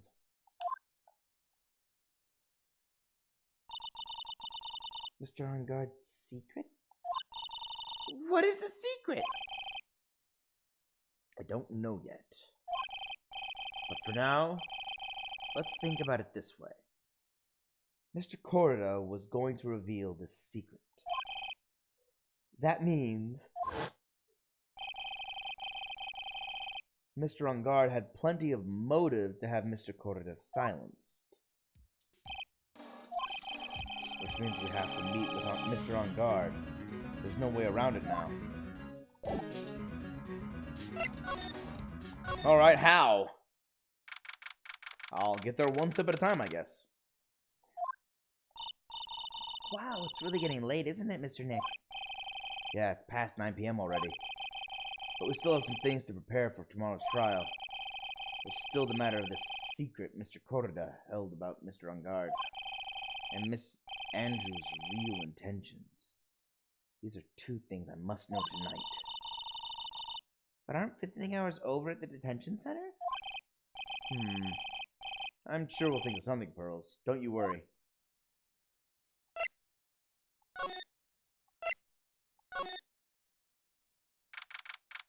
Yeah, they're gonna talk about it the entire way there. Oh, or we're gonna run to Old Bag. Hey, wait! What is it, whippersnapper? All I know is nothing that has anything to do with you is ever good.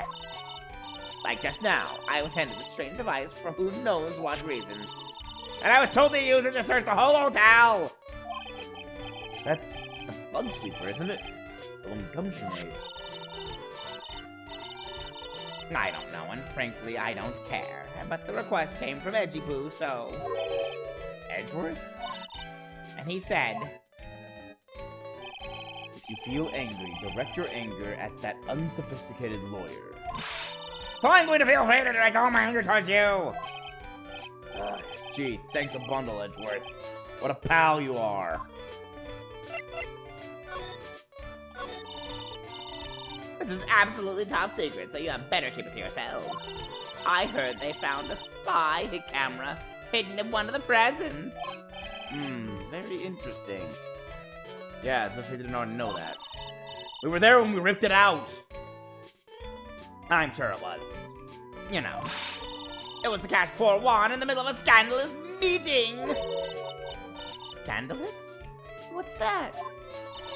It means, well, you know, that gossip that's been going on around about my dear Juan. Oh, you mean that thing about Miss Andrews?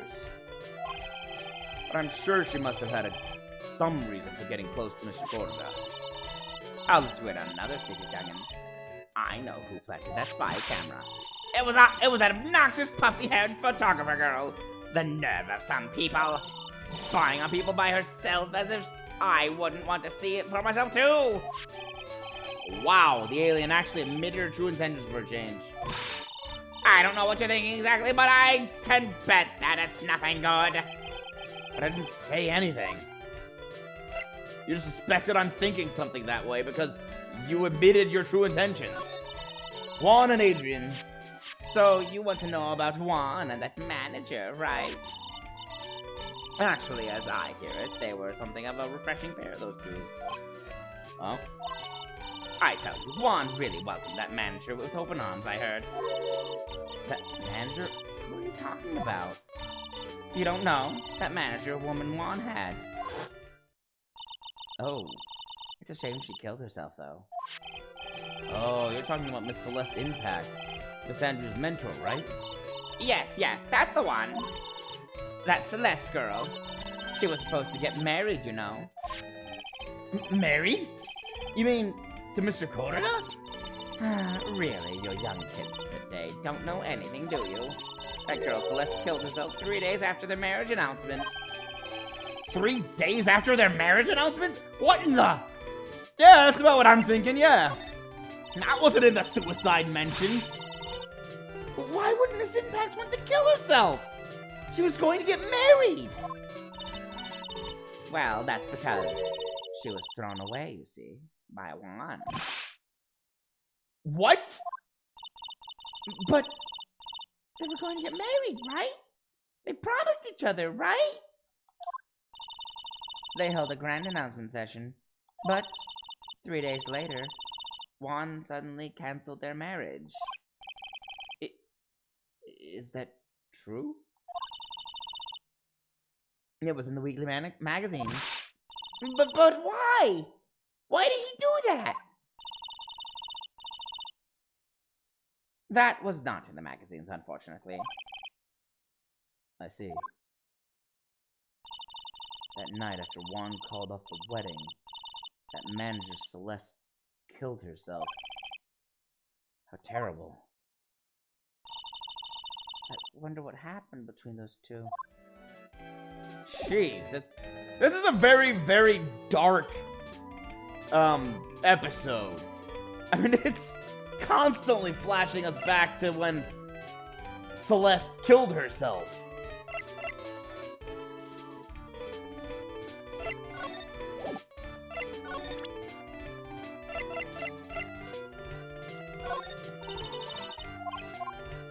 Okay, hold up, yeah.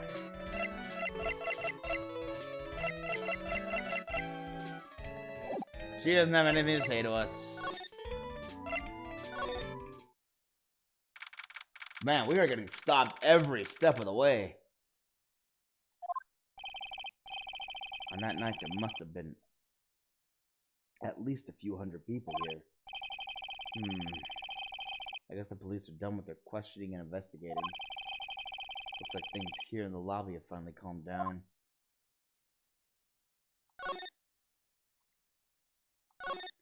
But there's no one else here. Say the show after the show, they were supposed to be press conference, but the press conference, it was really the victim Juan Corrida trying to disclose something about Mr. Ungard.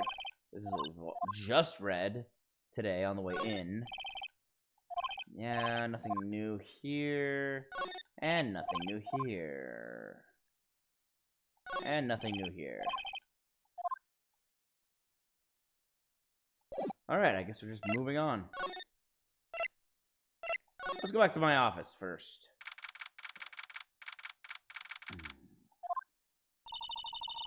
Doesn't look like Mr. Scruffy Detective is here. Well, he's out there with that camera asking around at all the electronics stores. Then I'll make some salad for him for dinner. It looks like Pearls really appreciates what Gumshoe is doing for us. Mr. Nick? Let me guess. You don't know how to make a salad. Yes? Where's the lettuce? I don't think I've ever bought lettuce before. Actually, I guess I have to give up on making a salad then. Guess the lack of lettuce is kind of a problem. Also, lettuce is, ironically, the one vegetable I always keep on hand. Because it's just a big ball that lasts for a while, so if it's bad on the outside, tear it apart, and eventually you get to the good stuff on the inside. Don't have to worry about it going bad as quickly as the rest of the vegetables. Vegetables. Nope. Okay. Detention center. Let me guess, I can't talk to him. Visiting hours ended a few hours ago. Looks like we're not going to get a chance to talk to Mr. On Guard tonight. But isn't what we have to ask very important? Yeah, but I don't think that matters to the guard. Dang it, guard! What's he doing here?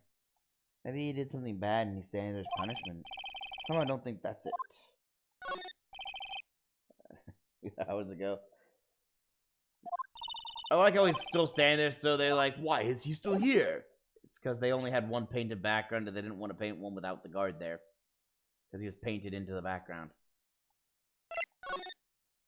Pretty sure that's it. Just gonna take a shot in the dark there and say that's the reason. Back to the police station. Criminal Affairs Department. It feels sort of tense in here, doesn't it, Mr. Nick? Yeah, it does. I wonder if something happened. You're Mr. Unguard's lawyer, right? Yes, sir. Well, we finally found just the person we've been looking for. A real decisive witness.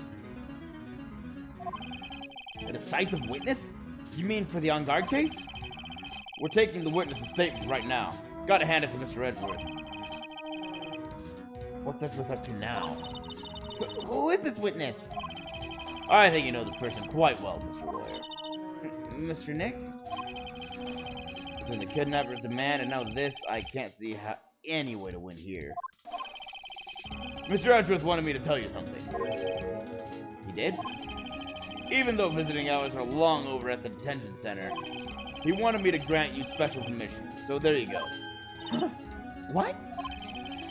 I've already called them so they know. Go on, go talk to your heart's content. Thank you very much. This is such good news, Mr. Nick. Go talk to your heart's content? It sounds like the police are pretty sure they have tomorrow's trial in the bag. Move! Alright, time to talk. Detention Center Visitors Room.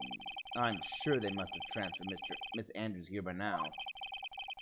So that means that both Mr. On Guard and Miss Andrews are in this detention center. Now then, whose story do I want to hear? I guess now I will say, because give me an option. I feel like Matt's is gonna be... So talk to our heart's content. We can talk to both of them, I guess. So I'll talk to Adrian first.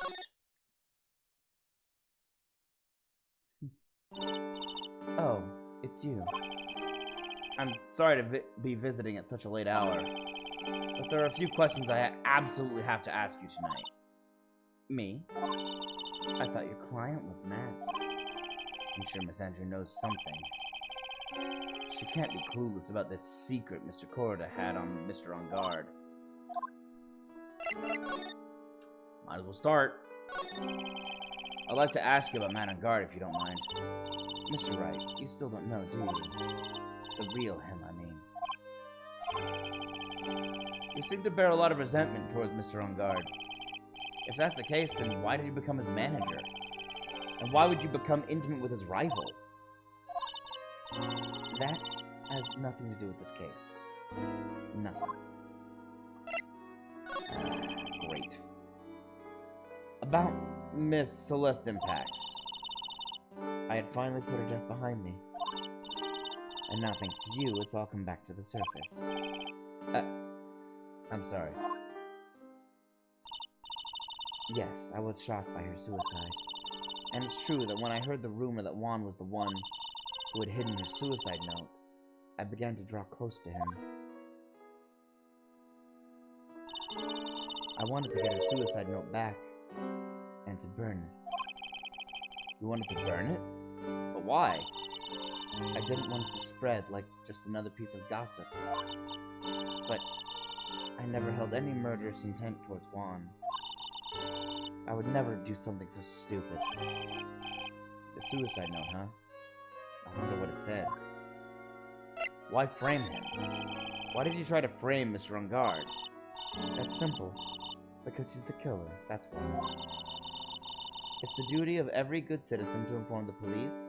Or isn't it the duty of every good citizen to inform the police? But there had to be another way. The police are excellent doing their job. So they'd figure it out, right? Yes, they're so good that they couldn't figure out the real truth behind Celeste's death. Oh, okay, she's being sarcastic here. Yes, they're so good that they couldn't figure out the real truth behind Celeste's death. Miss Andrews. Well, I know you're not the type of person to do something without a reason. So please, tell me why you did what you did. Revenge. Huh? Did you say something just now? Only one lock. A psyche lock, huh? Don't you understand yet? You're not my lawyer. To be honest, you're more like my enemy. But I'm sure I just heard Miss Andrews say revenge. You did.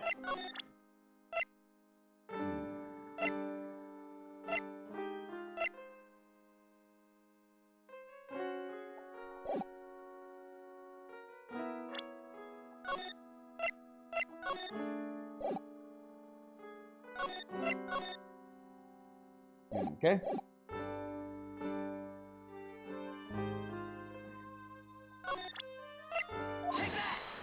Take that!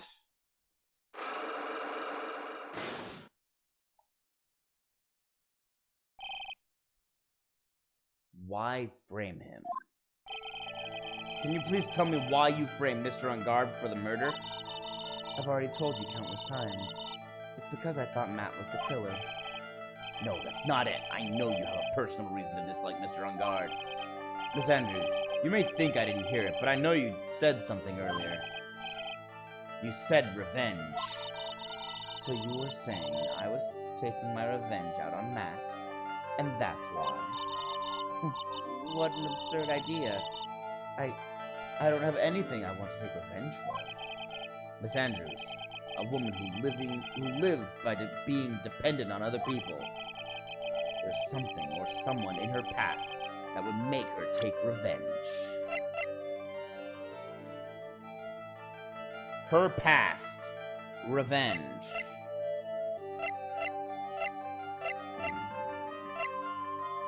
Everything connected to her.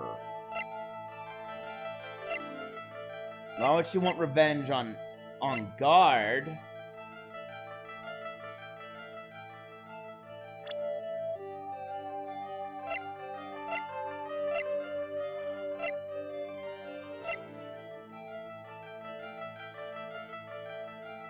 She wants revenge on Matt on Guard.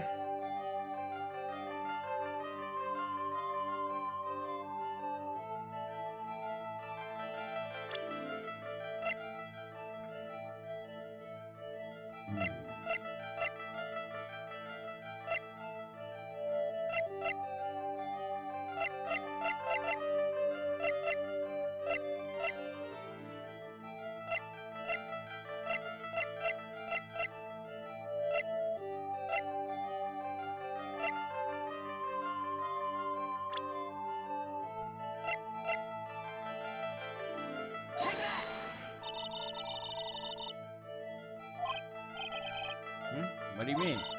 Just random haphazard throwing out of evidence. You're so fun to do. That's not what I was trying to do at all. Then if I can do it anymore.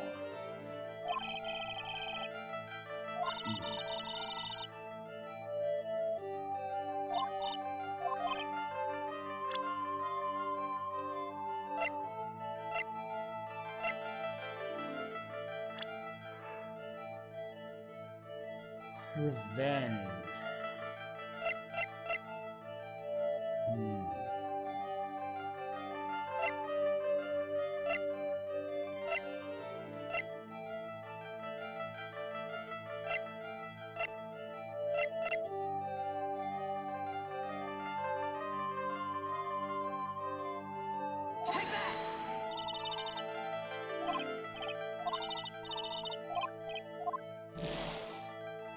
Okay.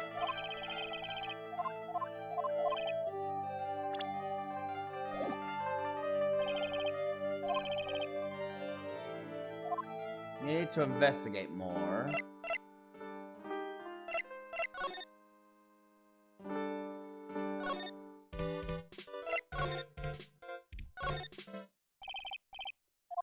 Okay, we're gonna do Matt on Guard now.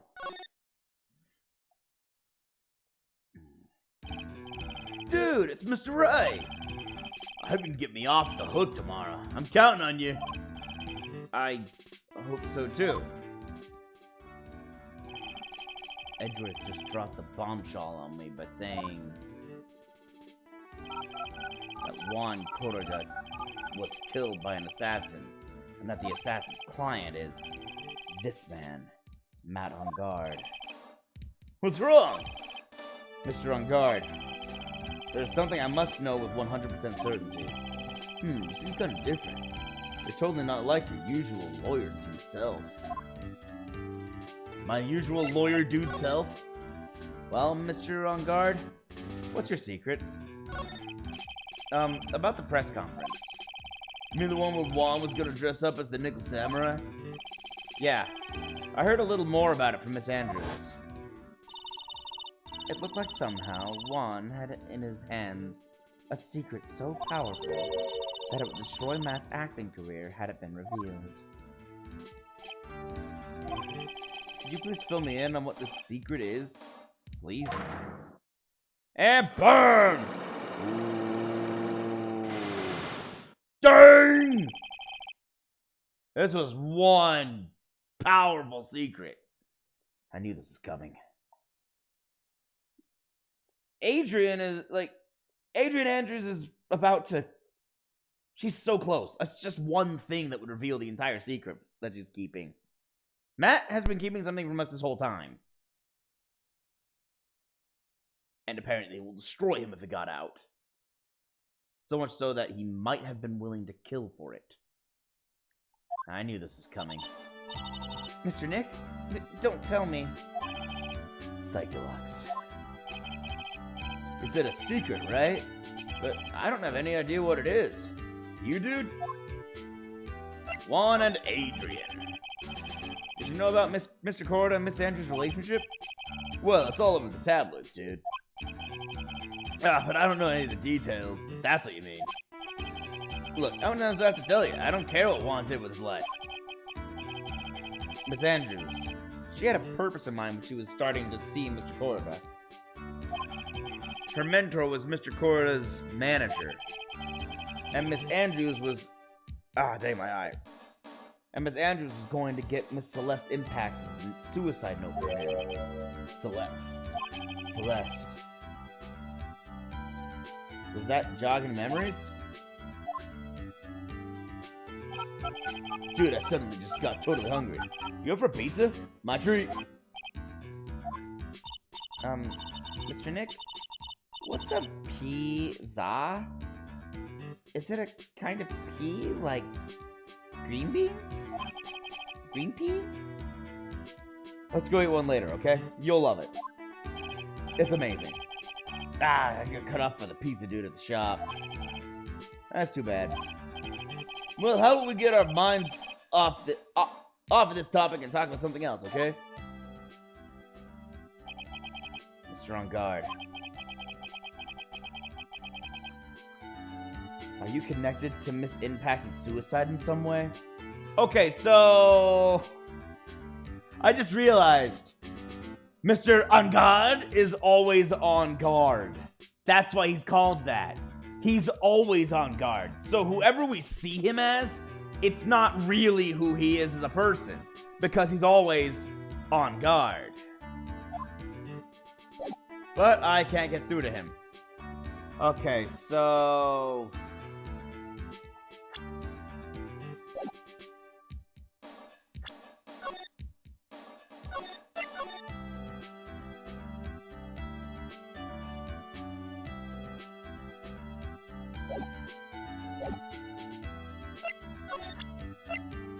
If I fail this, which I most likely will, I'm going to have to reload the save, because this is going to be a lot of figuring out what I have on each person. Because it's both of them. I got to get through both of them. And they're both being stubborn!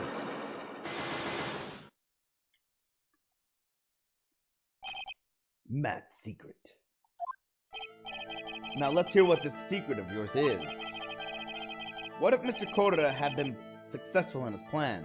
What would he have disclosed? I told you before, dude, I don't know.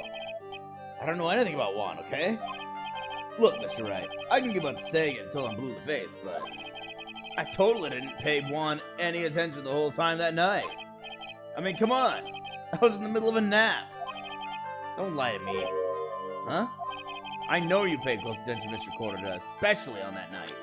I do? Do I?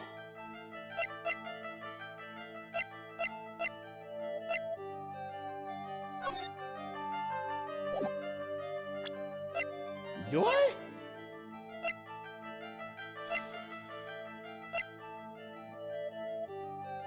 I don't have his fingerprints anywhere.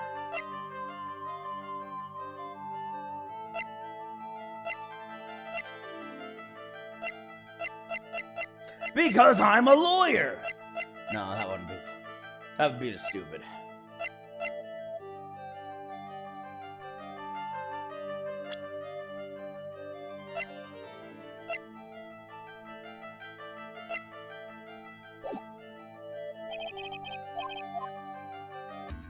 Okay. I need evidence.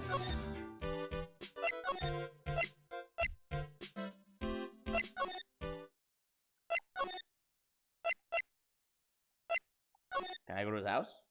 I can. March 22nd, on guard mansion living room.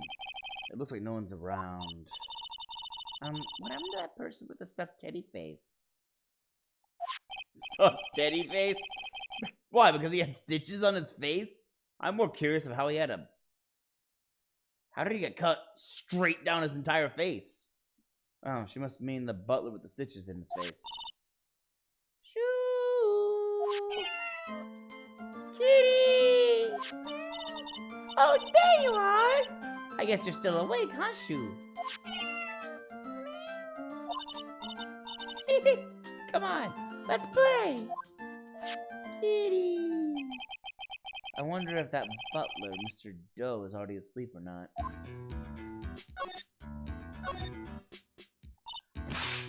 Okay, so that's still the same as last time. Flying bike does not actually fly. I feel completely inferior. What's a hearth?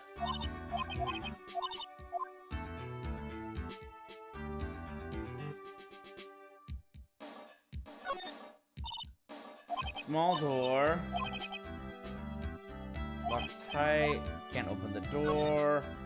Can't get into there because even Pearl said stop. Mask about to steal samurai.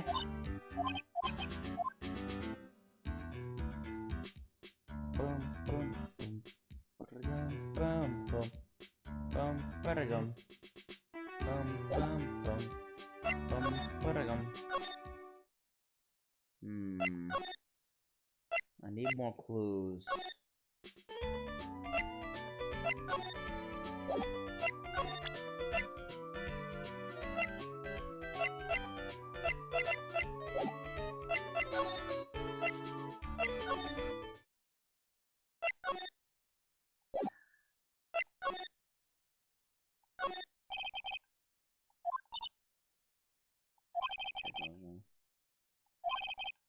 Dang. Oh, wow.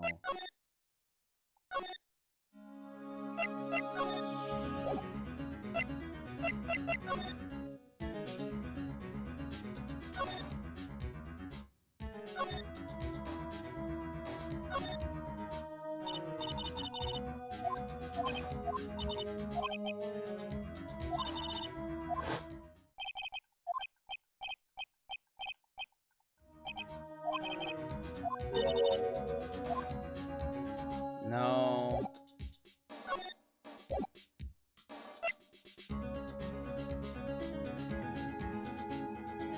So maybe I already have the clues that I need. There's nothing else to find. And she's still sweeping the place for clues. For bugs.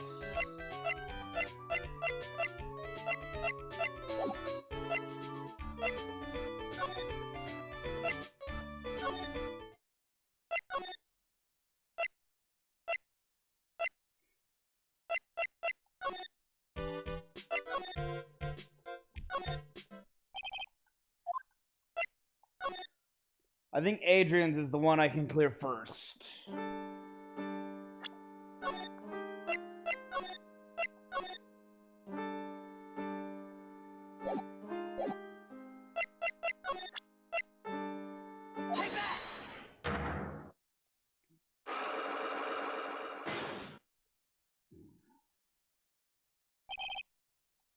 Why frame him? Said revenge. In her past, revenge. Something or someone in her past, revenge.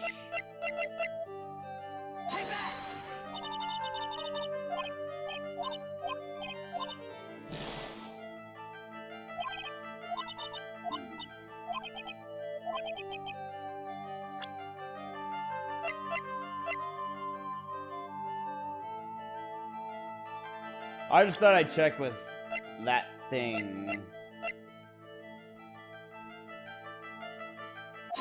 Okay, it was her. Okay. Celeste. There's only one catalyst that could cause such strong feelings and even revenge. And that is Miss Impax's suicide. What are you trying to say? Celeste was Juan's manager. On top of that, the one who hid her suicide note was also Juan.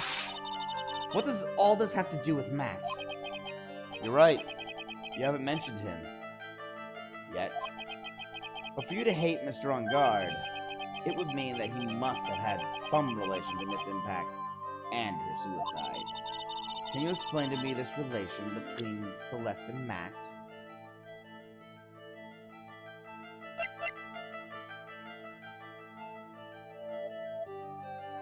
A relation between Celeste and Matt.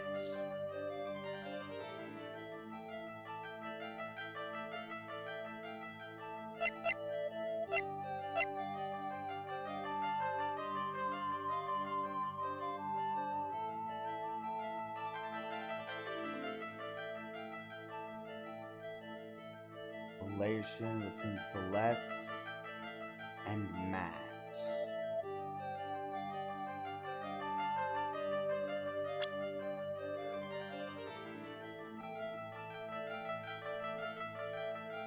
One theory is that she cheated on Juan with Matt, and that's why Juan hates Matt. But that's also why Juan broke off with Celeste, because she cheated on him. And then she felt so bad about it all that she killed herself.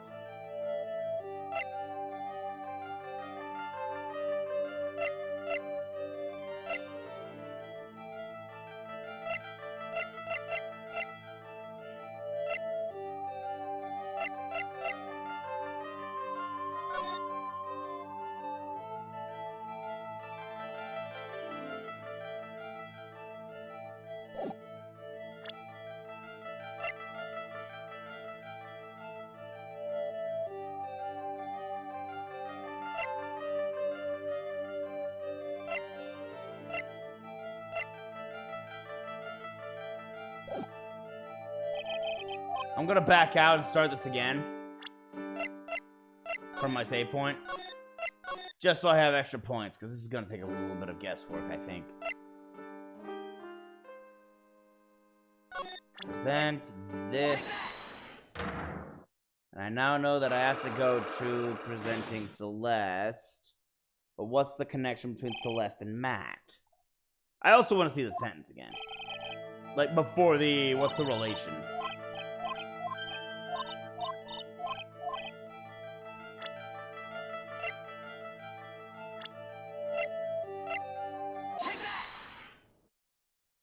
Okay.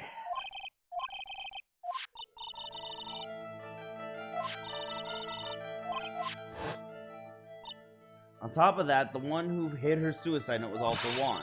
What does all this have to do with Matt? You're right, you haven't mentioned him yet. But for you to hate Matt, Mr. On Guard, it would mean that he must have had some relation to Miss Impact and her suicide.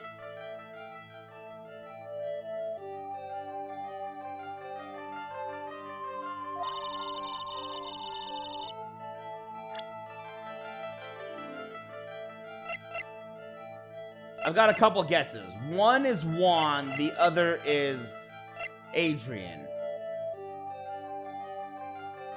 Celeste was Adrian's mentor back then, but that doesn't mean they shared the same client.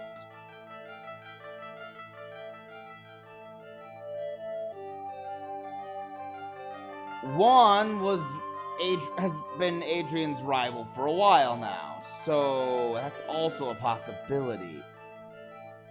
Adrian said Celeste. So, if Adrian wants, not Adrian, Matt said Celeste. So if, like, under his breath, when I mentioned her name. So if Adrian wants to commit, she wants we need a motive for why she wants revenge on Matt. She wants revenge against Matt when Matt has a connection to Celeste. So what's the relation between Matt and Celeste that would cause Adrian to be mad at Matt? It's either Adrian or Matt. Adrian or Juan. I'm not sure who is the stronger. The possible love interest or the guaranteed rival. It wasn't him. And what sort of relation does this supposed to explain? Miss Impacts and Mr. On Guards. Before you start, Mr. Wright, perhaps I should first request to see proof that your brain is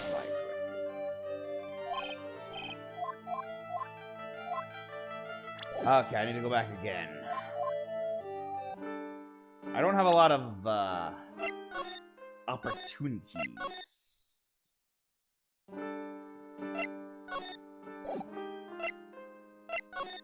But I'm also not sure what happens when I run out of willpower or stamina during one of these interrogations with the Magatama. Maybe I should just try and find out. Oh, you hated this part? Really? Welcome aboard, by the way. Mucho TV.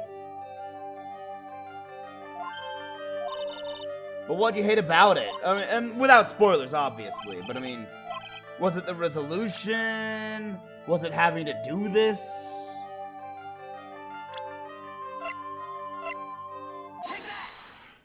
Because, yeah, they're both keeping secrets. And it's kind of irritating that they're both like, I don't want to tell you this, even though you're trying to find the truth. And the truth might actually get us everyone what they want. Except for Matt on Guard, who might actually be a criminal. What's this? Huh. But, I don't know.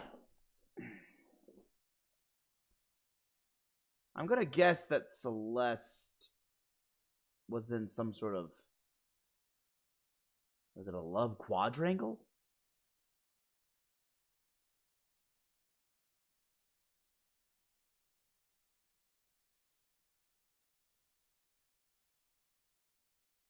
Really obtuse and not obvious. Ooh, man. That's been several things in these cases in Justice for All. It seems to really describe Justice for All in a nutshell. But yeah, this is the one with the whole nickel samurai, where Edgeworth is back in the picture and doing things again.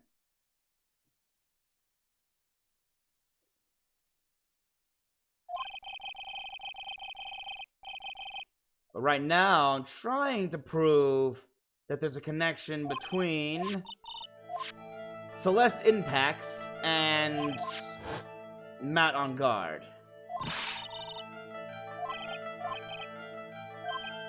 And why it is Adrian Andrews wants revenge against Matt on Guard, even though Celeste killed herself with suicide by hanging. And Juan is the one who hid the suicide note, and Adrian wanted to burn the suicide note so that gossip wouldn't spread.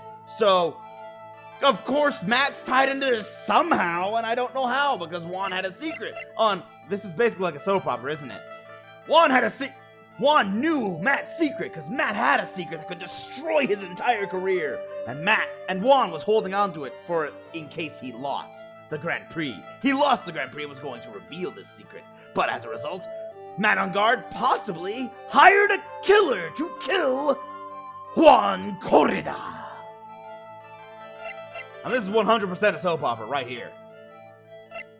And I'm at the point of thinking, yes, Celeste was totally in love with Juan, because they were going to get married. But then Juan broke it off 3 days later. I'm going to guess Celeste cheated on Juan with Matt. That's my guess. You! No, that wasn't the right answer either. Okay, that's my 2 guesses I originally had. Now I'm stuck. First, I need to get my missing points back.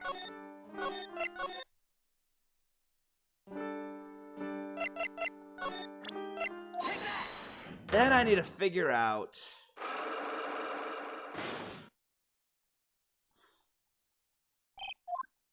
I'm just going to use this time of getting back there to think.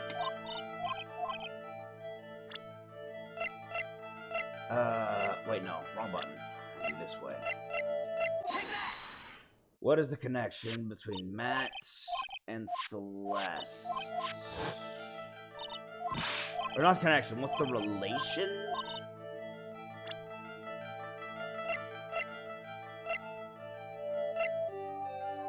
Between Matt and Celeste, and it's not Adrian or Juan.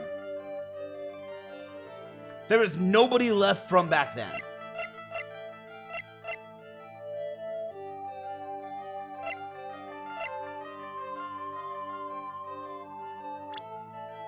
Explain this relation between Celeste and Matt. And I've already tried the Gossip Land article.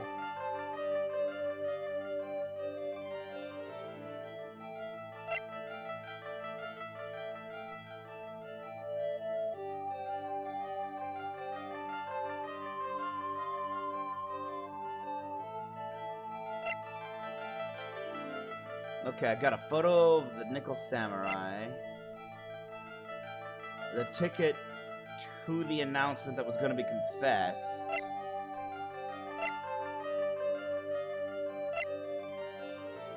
Article from Gossip Land about Adrian Andrews herself with Juan Corda. Map of the Gatewater Hotel. Corda's fingerprints, Andrews' fingerprints. Corda's murder scene. This button.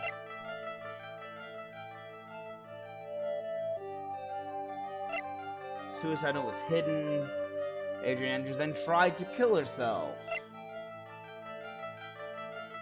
Corda was killed by the killer because he left his calling card with a scarf, then stabbed with a knife.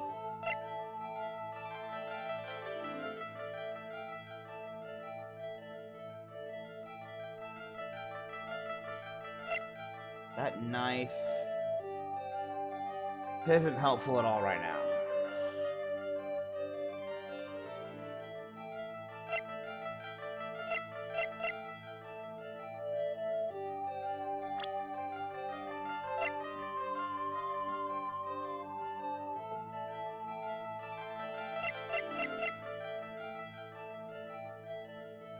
I've got it! Clearly it was Will Powers! Never mind.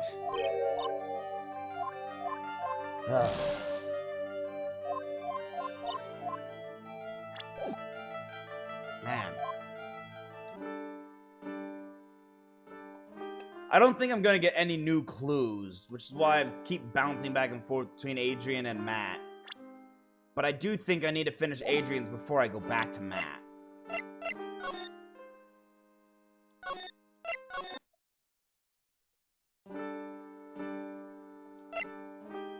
But I'm getting what you mean by really obtuse and not obvious.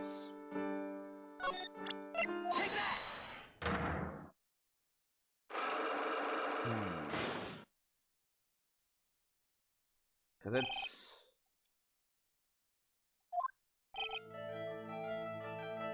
not obvious, that's for sure. Okay, big picture time. I gotta think big picture.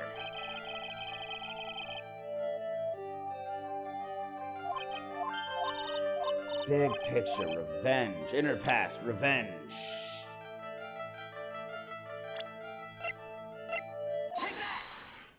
Celeste, yeah, obviously. Impacts of suicide. That's the key there. Impacts of suicide. Juan's manager. She was Juan's manager, but also his fiancée, I found out. Until they canceled off the day she killed herself. So they canceled off, then she killed herself. Again, Juan. Juan is constantly being brought up. Matt, what does all this have to do with Matt? You're right, you haven't mentioned him yet. But for you to hate Mr. On Guard, it would mean that he must have had some relation to Miss Impax and her suicide. Okay, give me a second to think. Some relation... Celeste, suicide.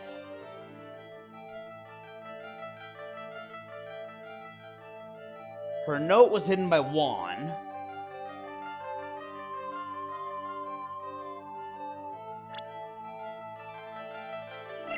Gonna take a hard look at everything. Some relation to the suicide.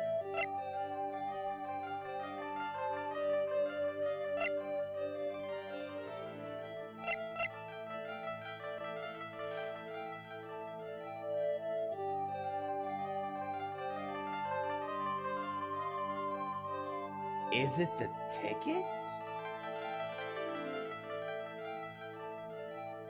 Because the ticket to the announcement that Matt was gonna make. No, not Matt. That Juan Cordo was gonna give as, pretending to be Matt as the Nickel Samurai. So he was going to give the announcement that would destroy Matt's career. So Matt's secret might have to do with this relation to Miss Impact and her suicide. Maybe. Do I have any other option? Let me look at it. Let me see. No. No. No. No, it's just a map. No. This one's already been resolved. Photo of one quarter's murder scene. No. No, not the button. Okay, my options are her suicide report with the suicide note hidden. No, not her suicide, I don't think.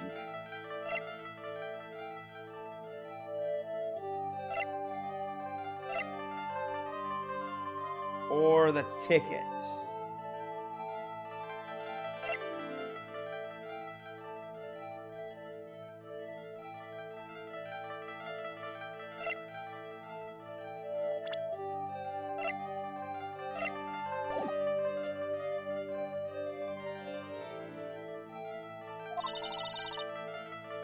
All right. Give it a shot. That wasn't it.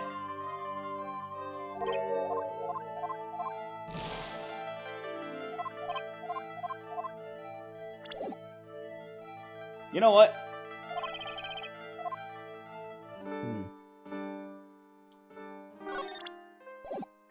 All right. I'll go back and try the other. I'll try the suicide report. I doubt it's going to give me anything. But then I'm going to intentionally fail. Because I actually have not intentionally failed the Magatama interrogation with the Psyche-Locks yet. Like, all the way. I mean, I've obviously messed up and made mistakes and not gotten the right answer and did a perfect score. But I've not failed completely. And when you fail in court, it just says, guilty. What happens when you fail a Magatama lock? I think I'm going to try that.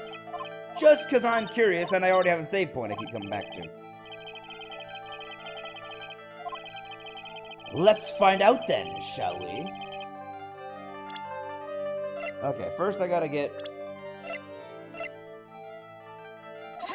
to the next point, and then I'm gonna find out while also trying to actually find the right answer. 2 birds, 1 stone. Yes. We've all seen this all already before. Suicide report! Nope, that's not it. Okay. Then how about your own suicide report? Nope, that's not it either. Okay, keep going. I've run out. Mr. Nick, if you push yourself anymore, your soul will shatter. Please calm down, collect your thoughts, and try again. I've made too many mistakes. Wait a minute.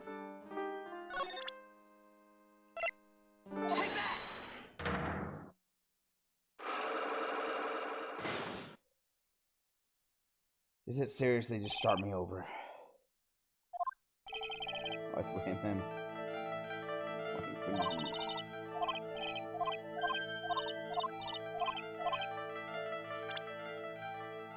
Oh.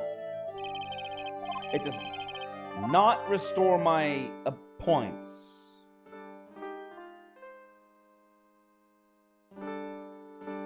I I guess it just kicks me out every time now. Okay, that's kind of inconvenient, but it's what I've been doing to myself anyway, so...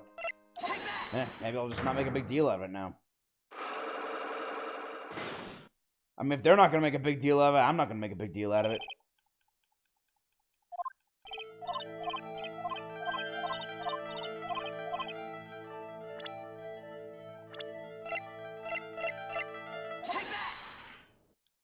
Celeste.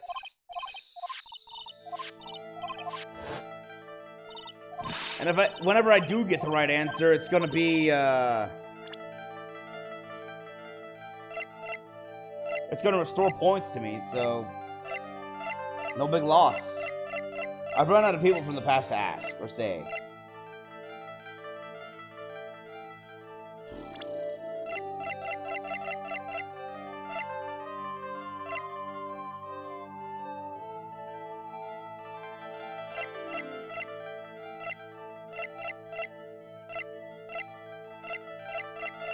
I don't have a lot from back then.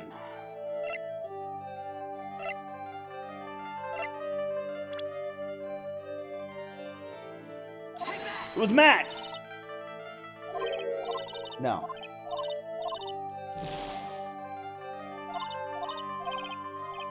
Okay. Well then, this saves me having to make save points now.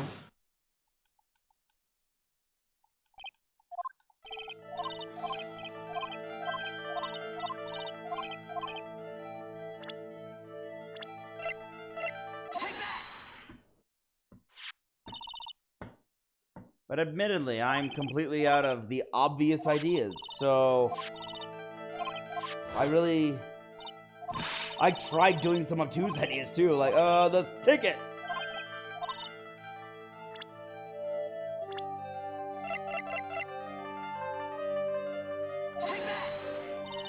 Well, that wasn't it. I thought maybe the tablet article and the camera written by Lotta would have had something, but... Nope.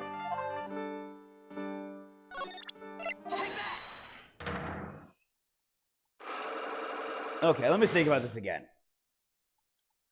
I need to connect the relation between Matt and Celeste.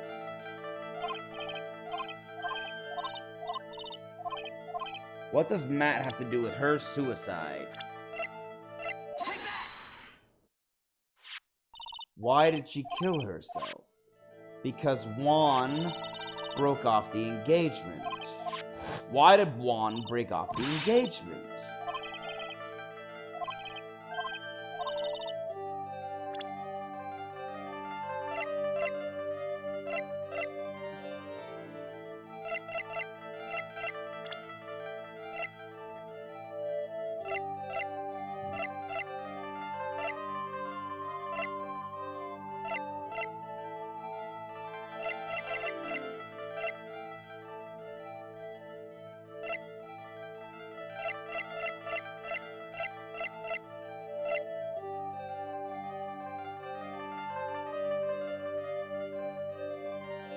Yeah, I thought I tried Juan. Yeah, I did, yeah. Juan was, I think, one of the first ones I tried. Yeah, he's not the answer.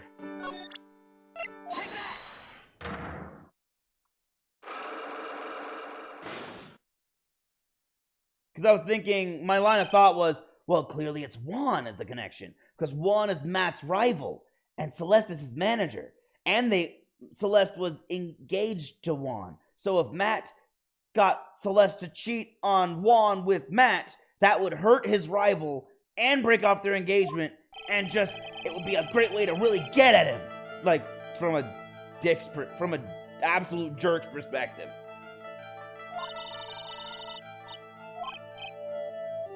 But that was not the answer.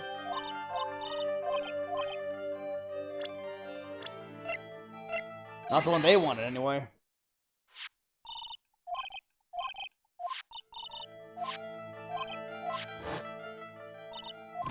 Have I tried Celeste? That's the real question.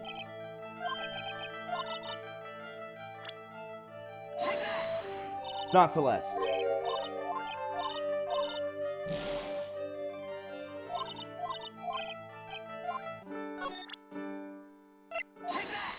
I mean, the good news is I think if I get this one solved, I unlock the lock completely.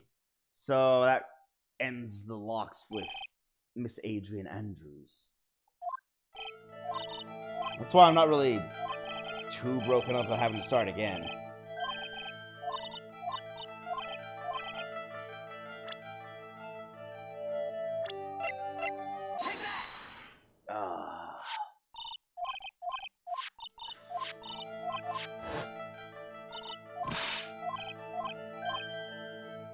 And I keep looking at the red words: Juan, Matt, suicide, relation, her suicide, Celeste, Miss Impacts.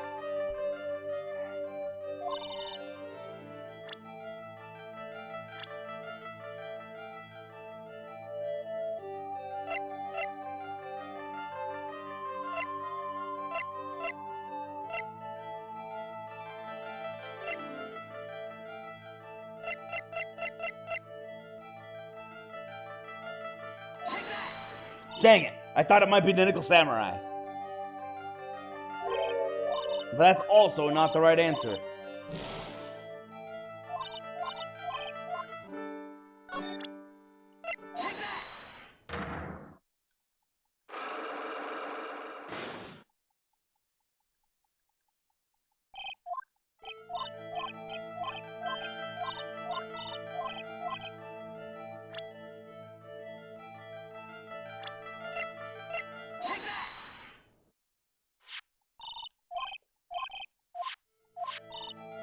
Juan's manager. Yes, I know she was Juan's manager. And yes, Juan found the body. But what does that have to do with Matt? You're right. What does that have to do with Matt? Somehow they were connected. There's some relation between the two. The relation being...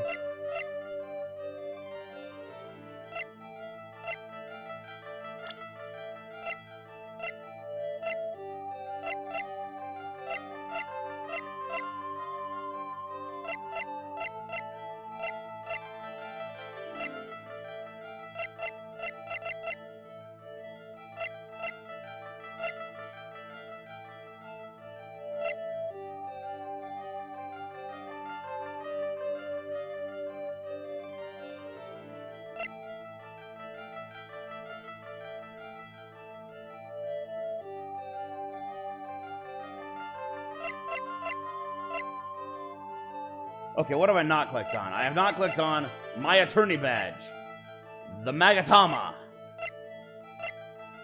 the transceiver,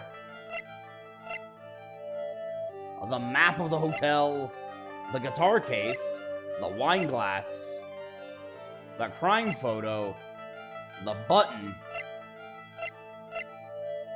the autopsy report, the knife, this photo, and the card that Miss Andrews found at the scene of the murder.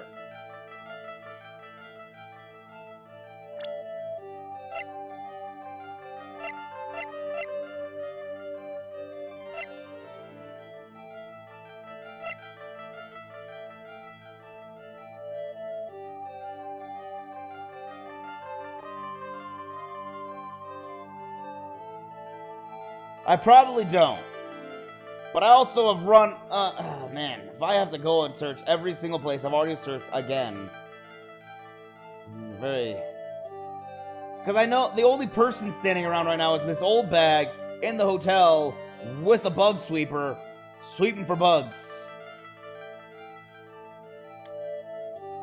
Miss Oldbag! No, okay.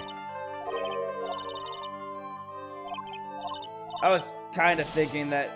I'm actually kind of glad that Miss Oldbag is not the answer, because if Miss Oldbag was the answer, I was going to facepalm. You're right, I probably don't have what I need. But I also know... I also know that I can't do anything with Matt's, because... Well, I don't think I can. Yeah, I can't talk to her. Matt...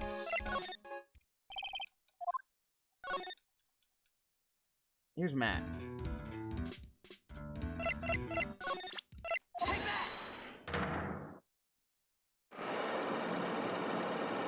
Matt's wall of secrets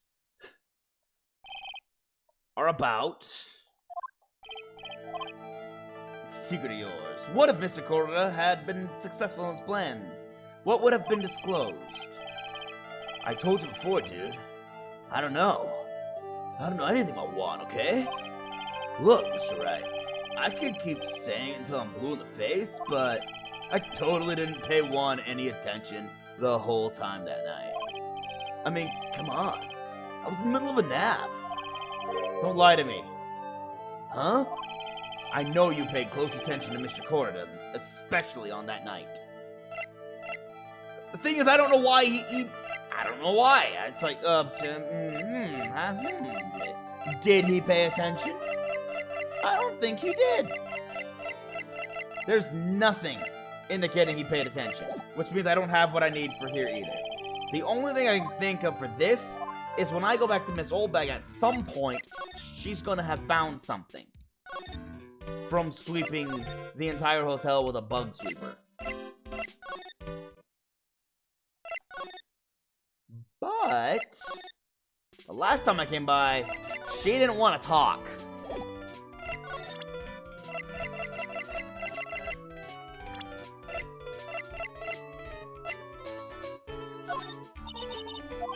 See? She just keeps climbing up and wanting to tell me her measurements. I don't know why she wants to tell me her measurements. But Pearls thinks because she doesn't like me.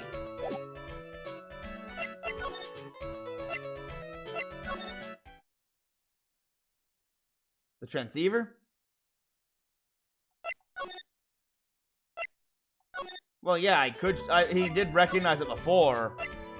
But I don't think that's... If that has any sort of... Oh my gosh. If that's what it is, I'm gonna face palm so hard. I'm gonna slam my face on the desk.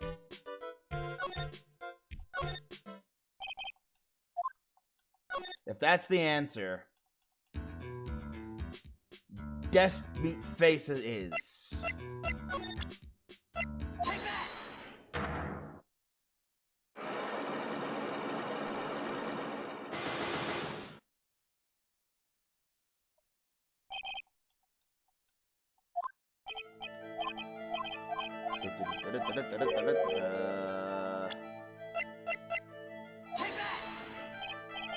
That is not the answer. Ha! I don't have to slam my face on the desk. Well, Mr. On Guard? Hold on. What's my agent have to say about this? Hold on a sec. I gotta consult my friend. Okay? He said I should snort while I have a good laugh. Tell your friend I hate him. Okay, here I go.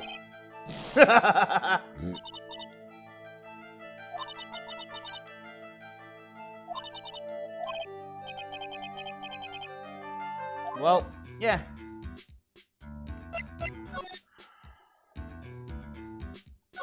Alright, time to do the only other thing I can. I'm gonna go talk to Chuck. Don't water the plant, it'll die! It's okay, come short, I gave it more than plenty earlier.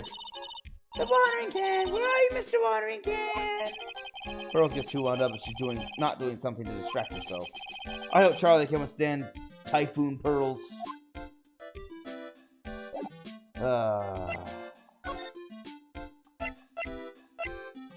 Maybe Criminal Affairs has something. Ha ha! Oh, why did I not come here sooner? I should have come back here. It's the obvious one. The obvious answer. Oh! Mr. Wright! Please, you have to help me. Uh-oh. Why are you here? Mr. Powers? What happened? Why are you here? You see, I got roped into this somehow. What? And now I'm going to testify at tomorrow's trial. So the decisive witness is Mr. Powers?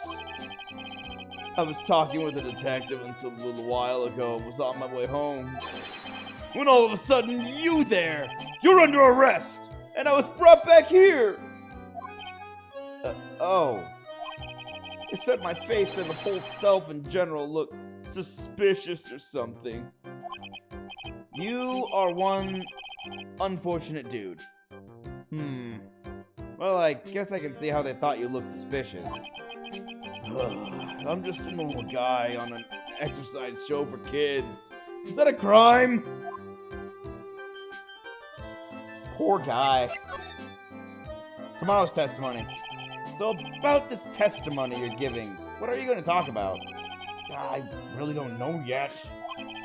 But it sounds like I saw something pretty important from what they tell me. You saw something important? What was it? Well, the detective told me not to talk about it. You can't tell anyone, and especially not that lawyer, he said. Who do you think is that lawyer the detective was talking about? I'm gonna take a wild guess and say that it's me.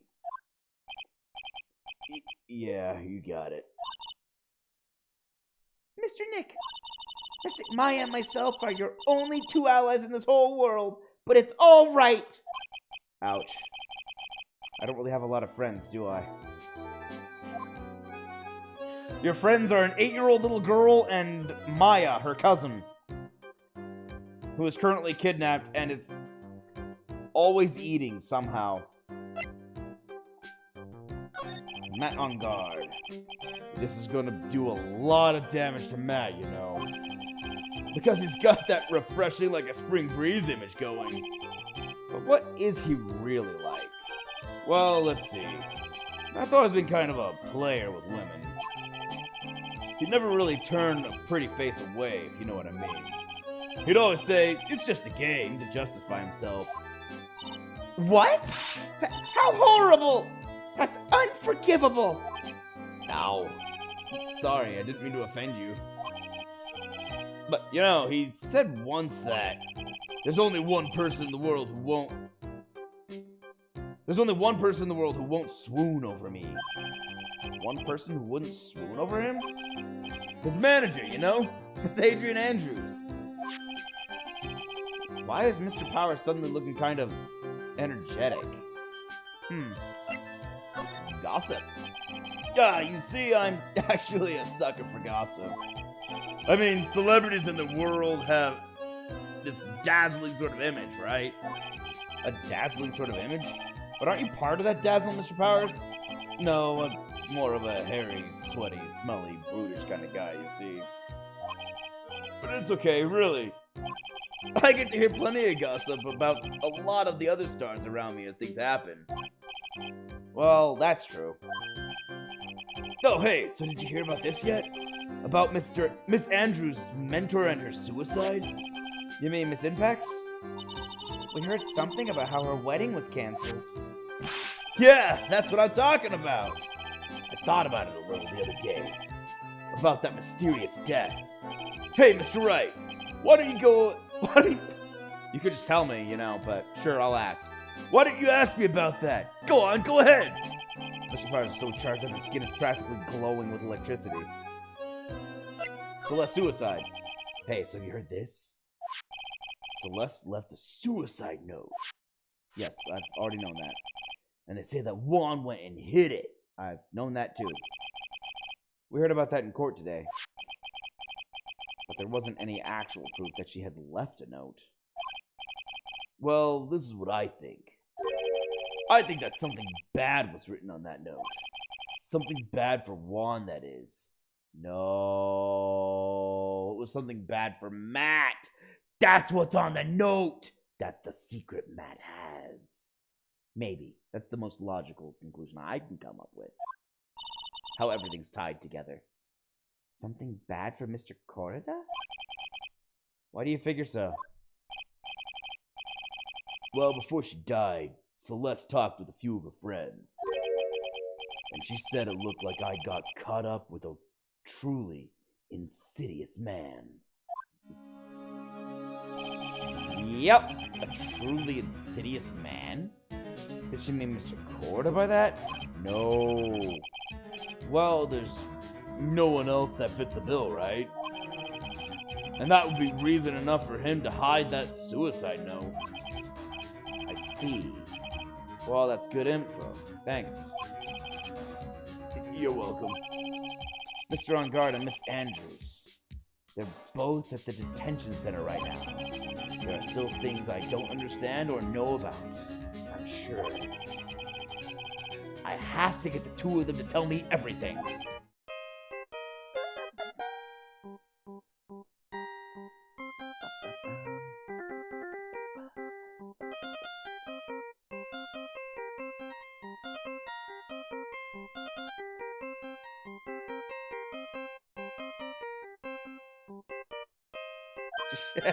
I love that that's the ringtone that Maya put on my phone, and I've never been able to figure out how to change it.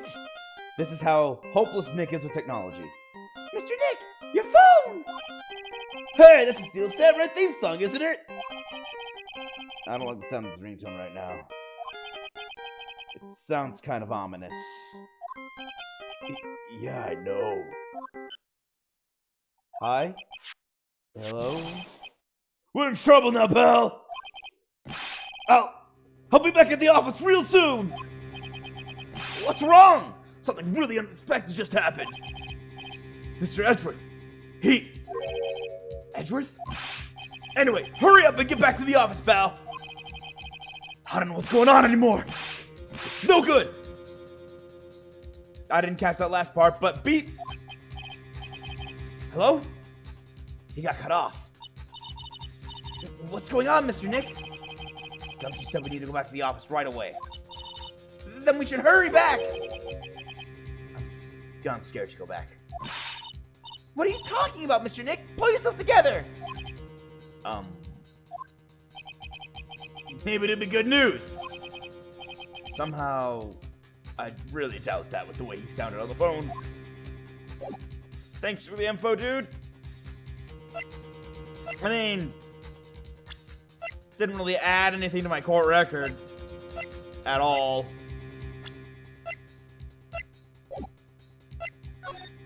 Maybe they have something to say back at the office.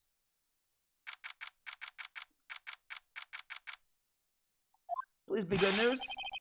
What took you so long, pal? I was deciding if I wanted to come back or not.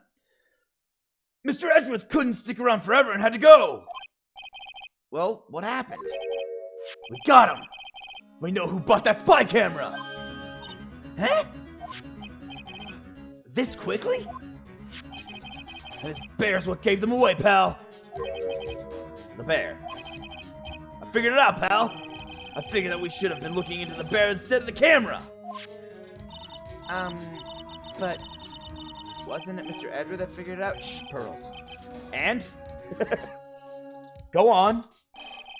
There's only one person who bought one of those bears who's related to this crime.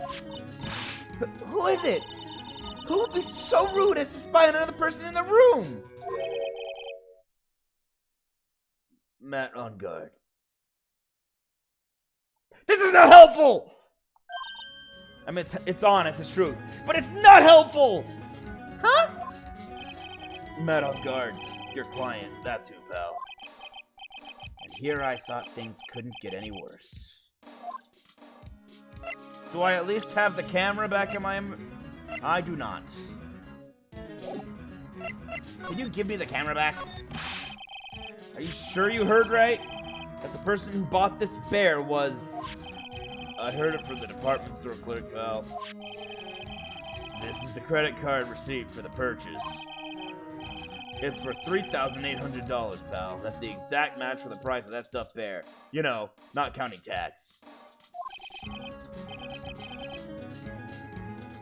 A receipt? That's all you have? Nah, it's not just the receipt, pal. The store clerk said so himself. He told me, I'm sure I sold the bear to Mr. On Guard. I mean, the clerk even got Mr. On Guard's autograph out of it, pal. So I'm sure the person that bought the stuffed bear was Mr. On Guard himself. My sight is failing me. This can't be! Ha! The light! It's growing dim! A receipt for $3,800. Proof On Guard bought a stuffed bear identical to one in evidence. what about the spy camera?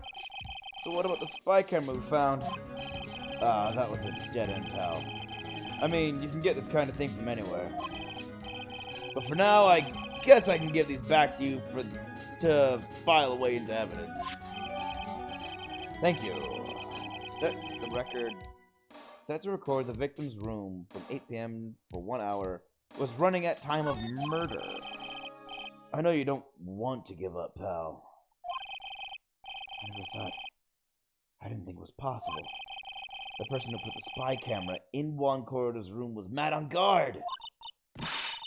Why would Mr. On Guard do something like this? I bet it was to catch Miss Andrews and Mr. Corrida on one of the rendezvous. I don't think that's it. I bet it's not good enough for me. I have to know the absolute truth behind this camera. Are you going to see him? Mr. On Guard, I mean. Yes. I'm scared, Nick. I wonder what we'll find out next.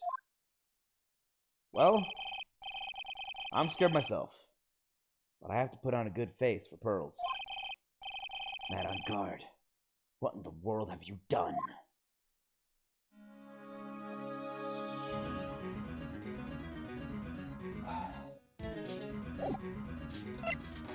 We need more lawyers in this world like Edgeworth and Phoenix. Wait, can I? No. Alright, so it's... Wow, it really is incredibly obvious that now I need to talk to Matt. You're working really late, you know? It's already past 10 p.m., dude. I think it's time you told me the truth. Relax, don't you know that ignorance is bliss?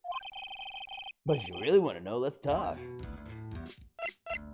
That was like a subtle hint of don't ask me questions, but now he's going to answer my questions. Because he kind of doesn't have a choice. I have him in a box.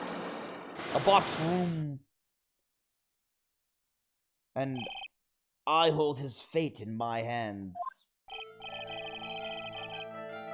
Now let's hear what this secret of yours is. Okay, I've already read all that. I'm gonna get to the next part real quick. There we go.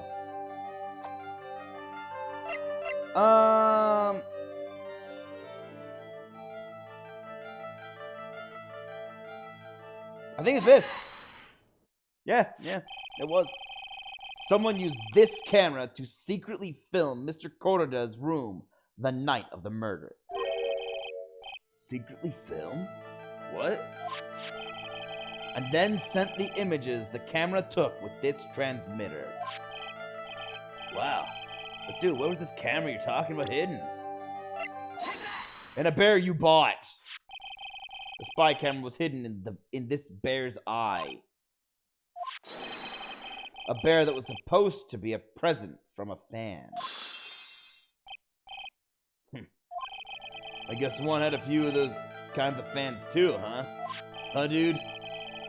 Actually, I wouldn't say this bear was a present from a fan. You sure, dude? Who else could it be from? The person who gave this bear to Mr. Corrida was... Oh, person. You! Mr. On Guard, don't you know this bear from somewhere? I don't think I've ever met Mr. Bear before, dude. Aw, but he says he knows you. How could you forget such a great friend? What else did the bear tell you? He says that the one who put the camera in his eye was you, Mr. On Guard. If I didn't know how you work in court, I'd think I was in some serious trouble. Come on, this is all a joke, right, dude? You're just pulling my leg. Looks like you're not ready to give up your secret yet. Well, do you have any proof you want to show me first? Here's proof that it was you who put the camera inside the bear. Bang! Receipt! I have here one credit card receipt, Mr. On Guard. It's from you. It's from when you bought that stuffed bear. Dude, all you can tell from this is that I spent $3,800. I go to the department store all the time, okay? It's $3,800. This could be the toothbrush I bought that one time. What kind of toothbrush did you buy that's $3,000? A $3,800 toothbrush? It's ivory. It's got elephant hair for bristles. Oh, so it's one of those black market department stores. Got it. Ew. Elephant hair? Is that what rich people use nowadays? Anyway, the store clerk clearly remembers you and your purchase. After all, you even gave him an autograph, did you not? Dude, you should have said that earlier. So can I ask you one thing? Yes? You're my lawyer, right, dude? So if you are, then why are you looking at stuff like that? Because if I don't know the truth, I can't help you. Sounds more like stupid lawyer talk to me. Hey, let's stop talking about this, okay? No, not yet. I haven't asked why you set the camera up yet. And what your secret is. Of course, it would be strictly confidential. I am your lawyer. That's the law. I have to keep it confidential. So, what are you gonna do now? I'm gonna find out what I want to know. Because I must. The reason you hid this camera in Mr. Corrida's room and filmed it in secret is...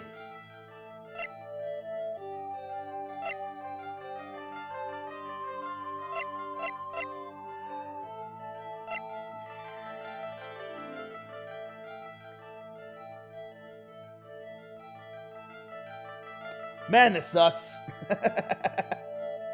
Oh, crud.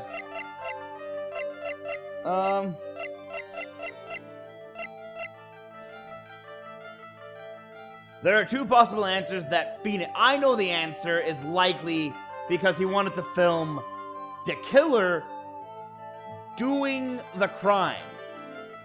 Doing the murder. He wanted to film the killer to make sure he did the job. That being said...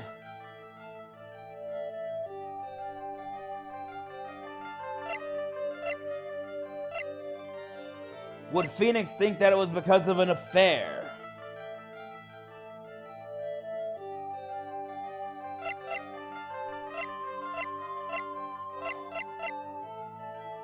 On top of which, I have so much evidence in here linking to the murder, I don't know which piece would be like, to watch the kill!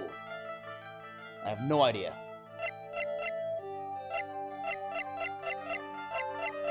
I got this. This is a photo of the murder scene. But I also have the autopsy report.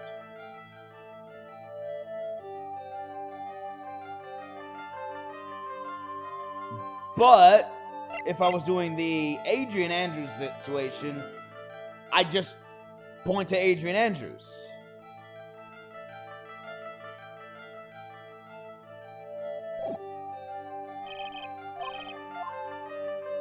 I've gotten that far, so I'm going to save before it ejects me.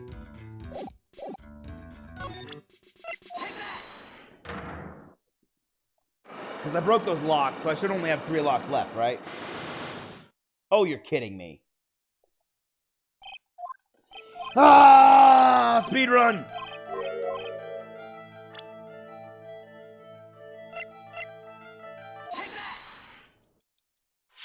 Okay, it's either Adrian Andrews or it's to watch the killer perform his hit on Juan.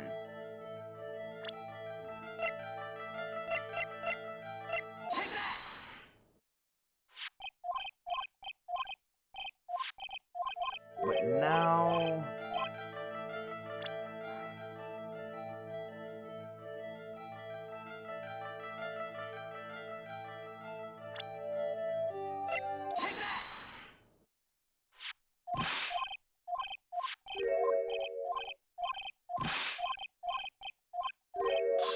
back to the spot I was at. Okay.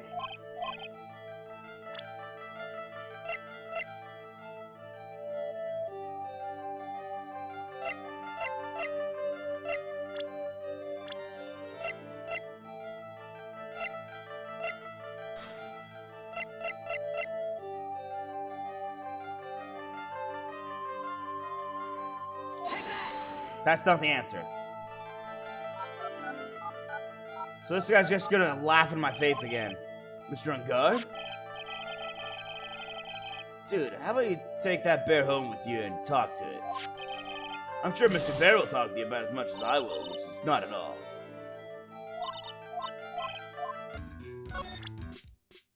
Okay.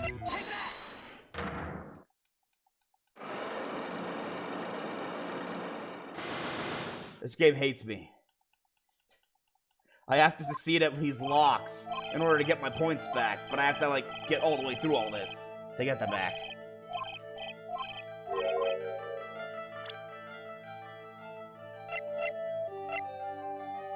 Okay, then that means that it's...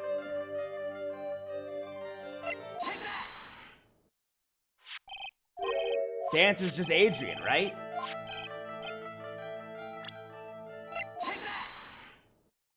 I'm gonna do the Adrian thing, because that's gotta be it. That has to be it.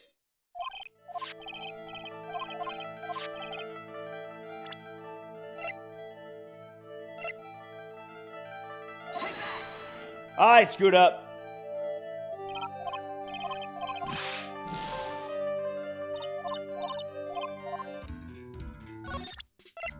Okay, I'm getting a little impatient.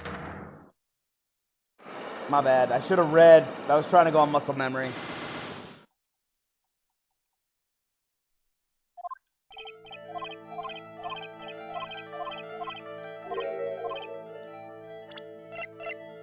Okay, the camera, the bear, Matt, and then... the receipt, right? That's the order.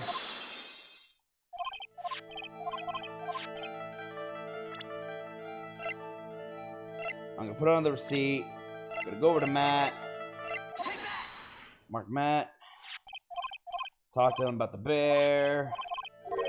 This gigantic bear I'm apparently carrying around with me everywhere. Matt's receipt for the bear. Talk about an elephant hair toothbrush.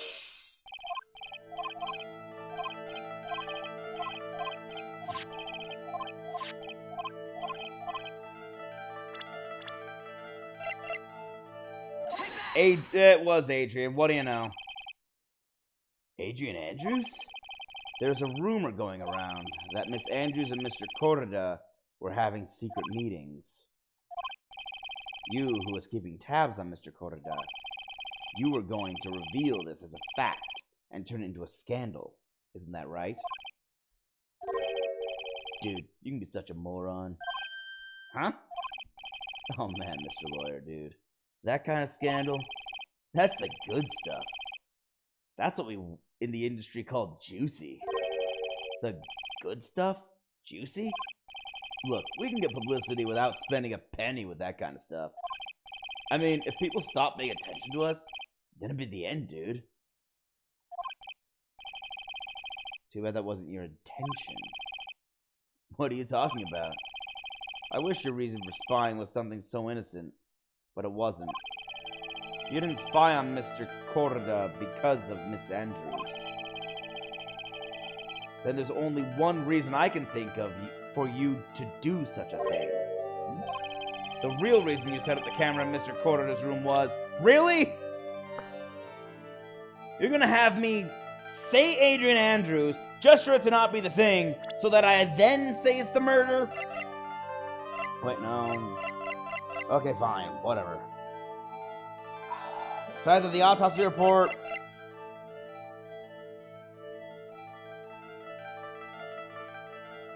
or the murder.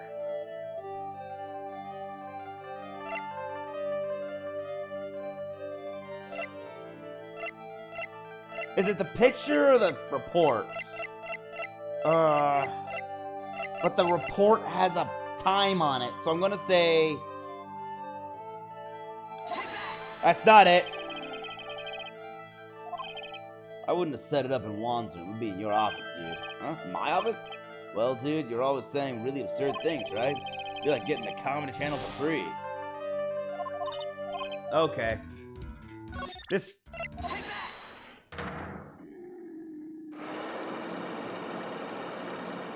I have so many options. I've got one option that might be it. If I just click on Juan himself, right? Yeah. Oof, indeed.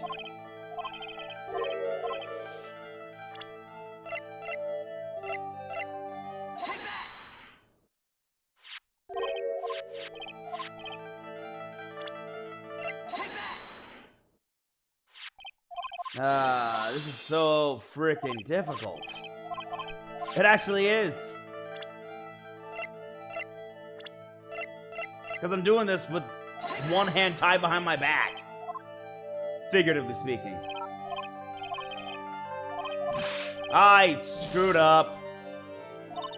I'm racing through it, trying to get this done quickly. I'm gonna be here for a while.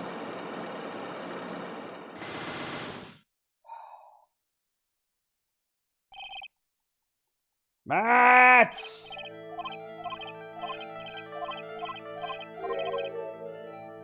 You're the bane of my case right now.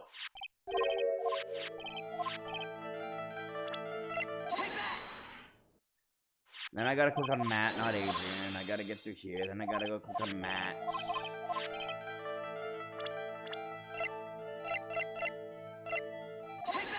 You...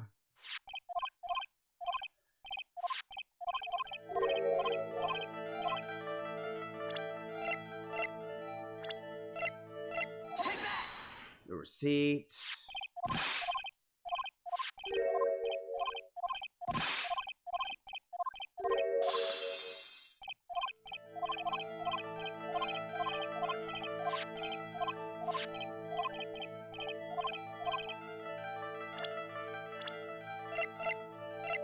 Adrian Andrews.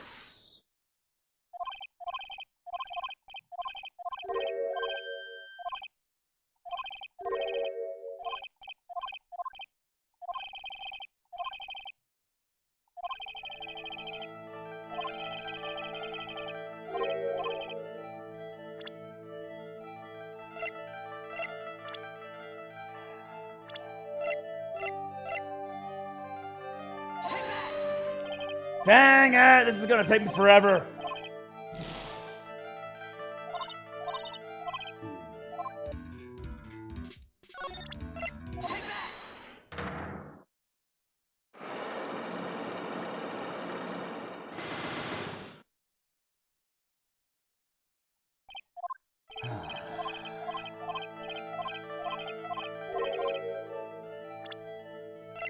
I've got an idea. I've got an idea. The idea is to first see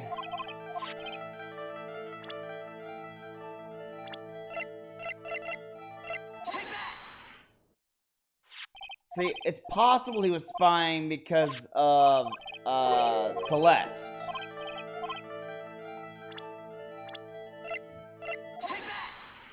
But it could also be the card. But I think I'm jumping the gun, so Ow, my toe! Just started hurting all of a sudden for no reason.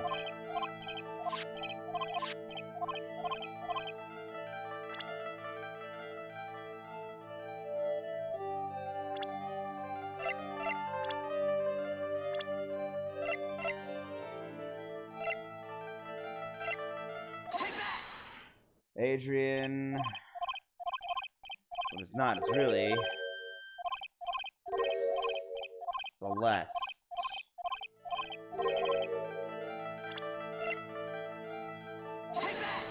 It's not Celeste. Okay. That means it has to be, okay, the card? I've got so many theories that just narrowing them down is taking forever. So long!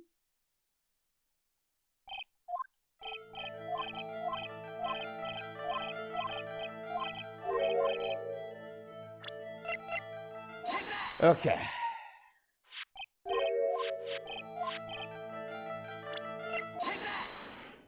Oh man, there's so many of these.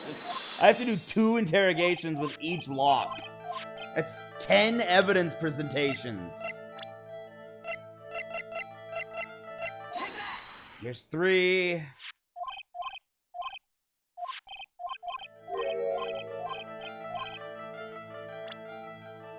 Here's 4.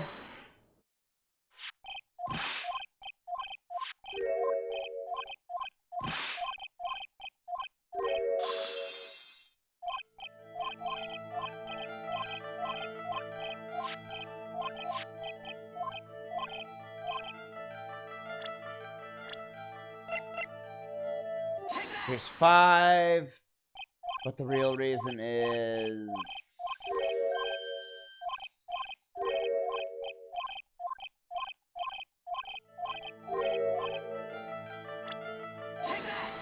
Ah, dang it!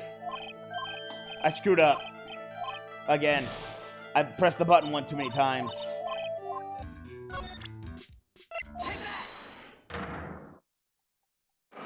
This is what I mean by a little tedious. By 5 locks.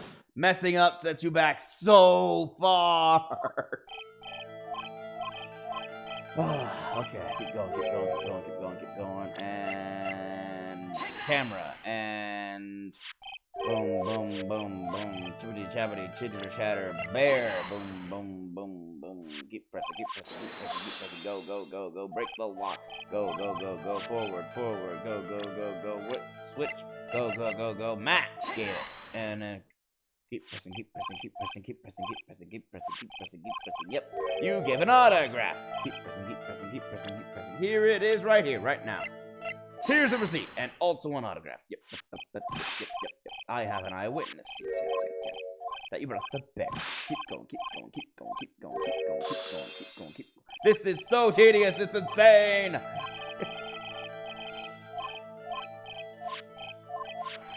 Keep going, keep going, keep going, keep going. There we go! Okay, we're back here. Again. For the first time, for the last time.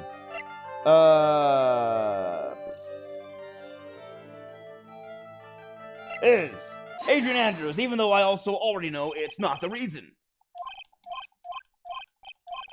Okay, I've gotten back here.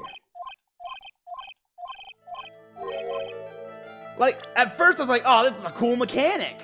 And now I have 5 of them, and it's 2 answers per. So it's 10 locks, basically, or 10 questions answered. Every time. It's not her. It's not her. It's not you. Yeah, you were watching him, but that's not the answer, because I already tried that. Which means I would have tried this. It's not that. I'm gonna say, look, he's dead. Nope, it's not that either.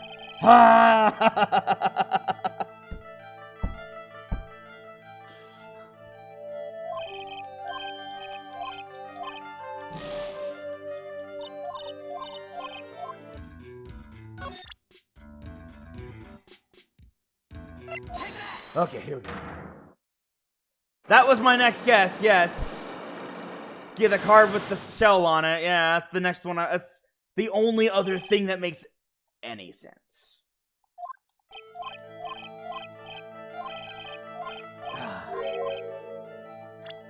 What's even more annoying, and this is the really embarrassing part, I've watched the entire anime. It's been a few years since I've seen it, but yeah, I watched it. And I remember this case. And I cannot remember how the interrogation went. Ah. Okay, that, no, okay, dang it, I screwed that up.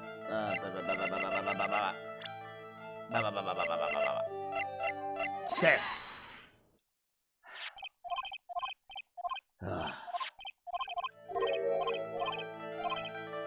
Okay, thank goodness. Now I just have to tell him that Adrian did it and then that she didn't do it, because that makes sense. The rumor is that Adrian did it, but I know it's not the real reason. But I'm gonna make you think I think it's the real reason, because that's how my interrogations go.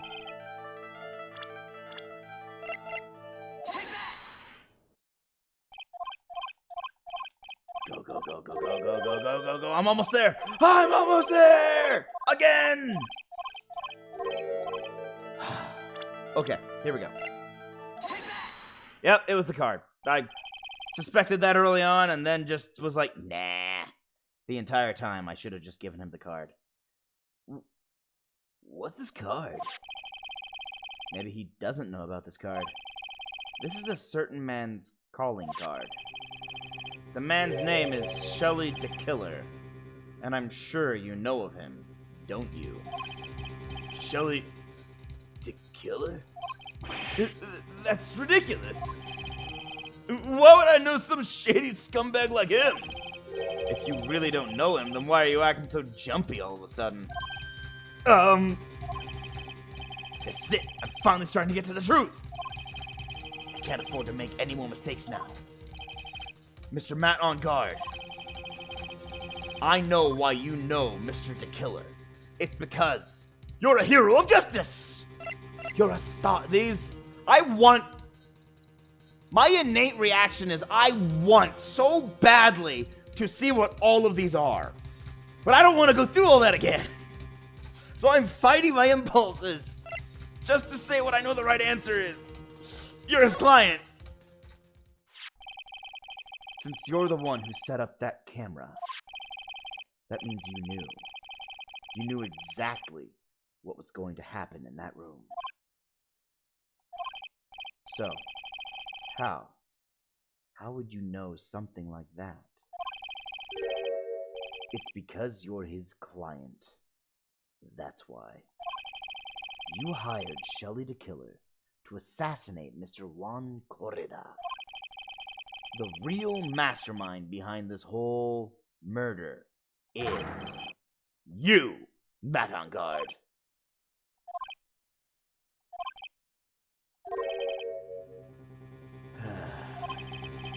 And here I was trying to be a good boy for you, dude. I thought if you didn't know, you'd be able to do your job without feeling bad. Well, that's what I thought of anyway. Mr. On guard? You really did hire? Hold on a sec. I'm gonna consult myself, okay? That's not really a phone, is it? Consult myself? Well, I guess it's probably about time anyway. About time for what? I think it's time for you to meet him now, Mr. Lawyer Dude. Wait, all three? Ah! How do you do, Mr. Lawyer? I'm Matt on guard. Where did you get a glass of cognac in prison?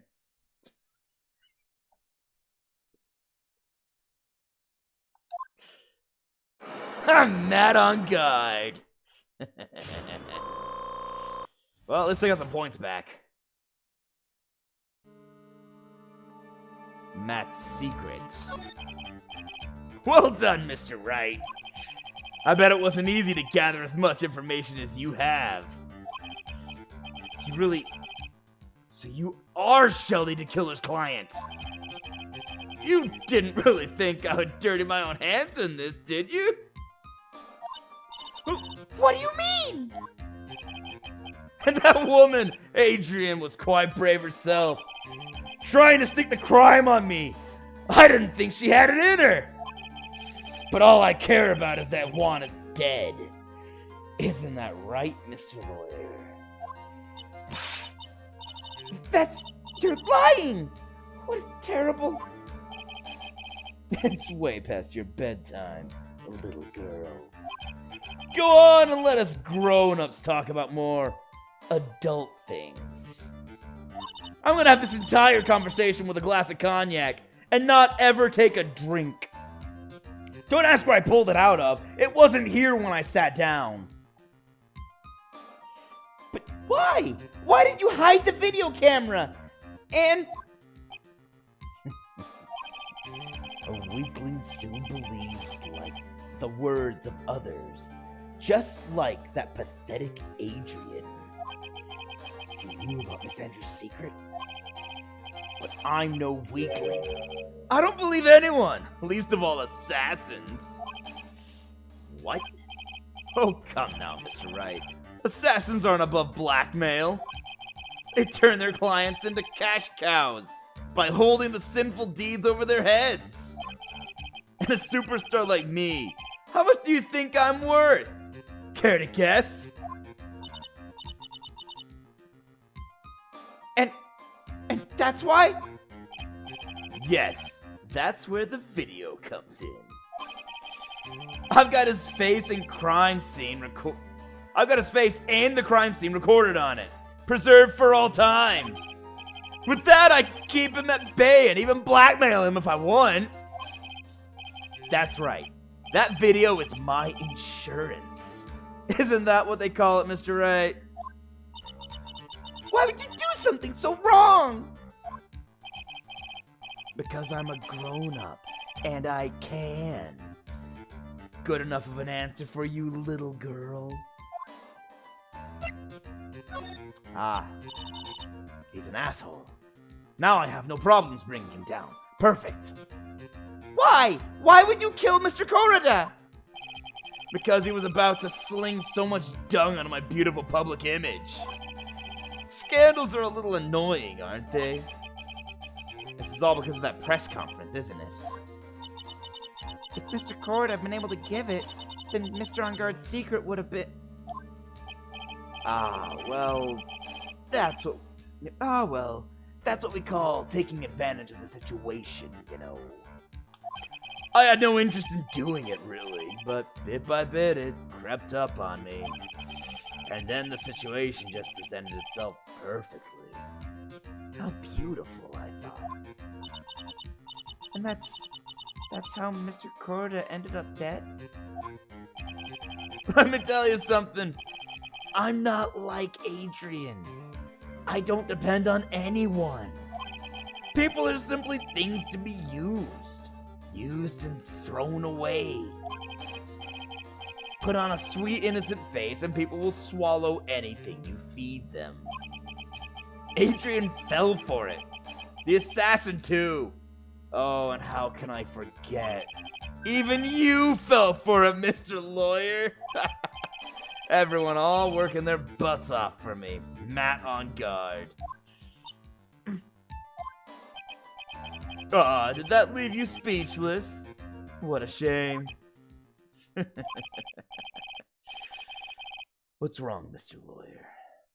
You've grown awfully quiet. How could I have been so deceived by you all this time? When we first met, I asked if you had killed Juan Corrida.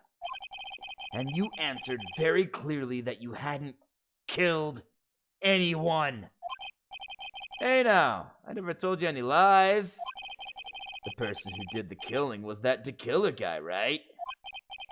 And all I'm guilty of is taking a catnap in my room. You killed Mr. Corrida! I dare you to say that in court tomorrow. Aw, but too bad you can't. You're my lawyer after all, aren't you? You could always drop my case and refuse to represent me. How does that sound? Oh, but you can't, can you? That'd be one thing you absolutely can't do.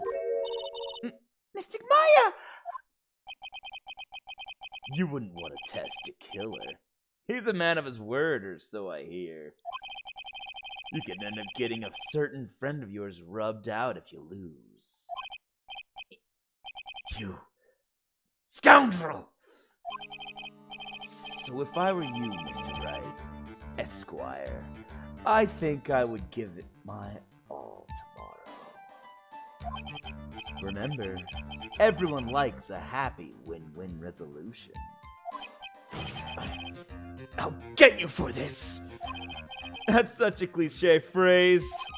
Juan said something just like that if memory serves.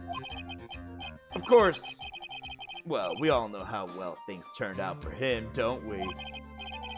Good night, Mr. Lawyer.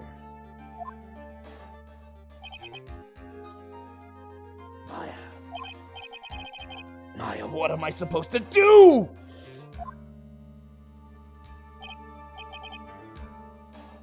And now you finally found it. The startling line of this case. Oh, the starting line of this case. Edgeworth! I don't care for the horrid atmosphere here. Let's return to the precinct. Sounds good to me. March 22nd, Police Station. Criminal Affairs Department. Well, Wright, what are you going to do? If you plan on changing your strategy. No! We can't do that. That's right. He's holding Maya hostage. What should I do? That's not something I can answer for you. Mr. Edgeworth. Right. Only you can decide where to go from here. 1 year ago, at that time, I truly didn't understand what a prosecutor was. And that's why I had to leave the prosecutor's office. I felt that I couldn't stand in a court of law until I knew what a prosecutor really was. And now, Wright, it's your turn. My turn? What is this thing called a lawyer? What can you do as one?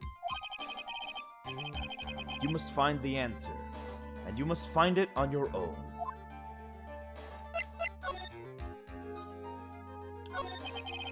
I'm a lawyer, but to fight for someone who is clearly a killer.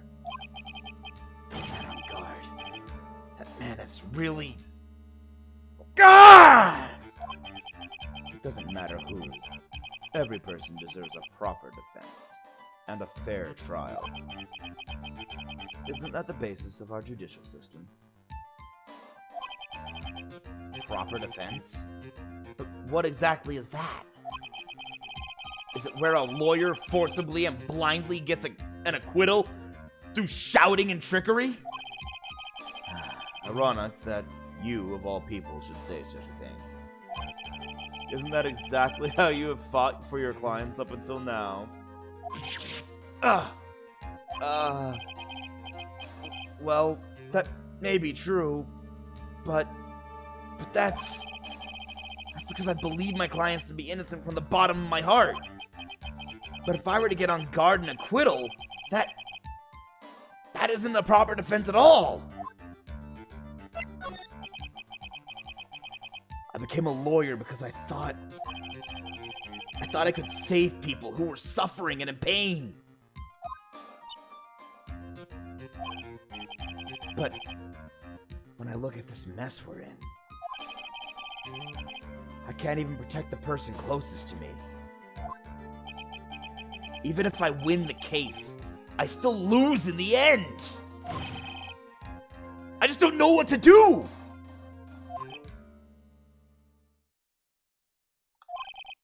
Right. Would you get a hold of yourself? You have it all wrong. Huh? We aren't some sort of heroes.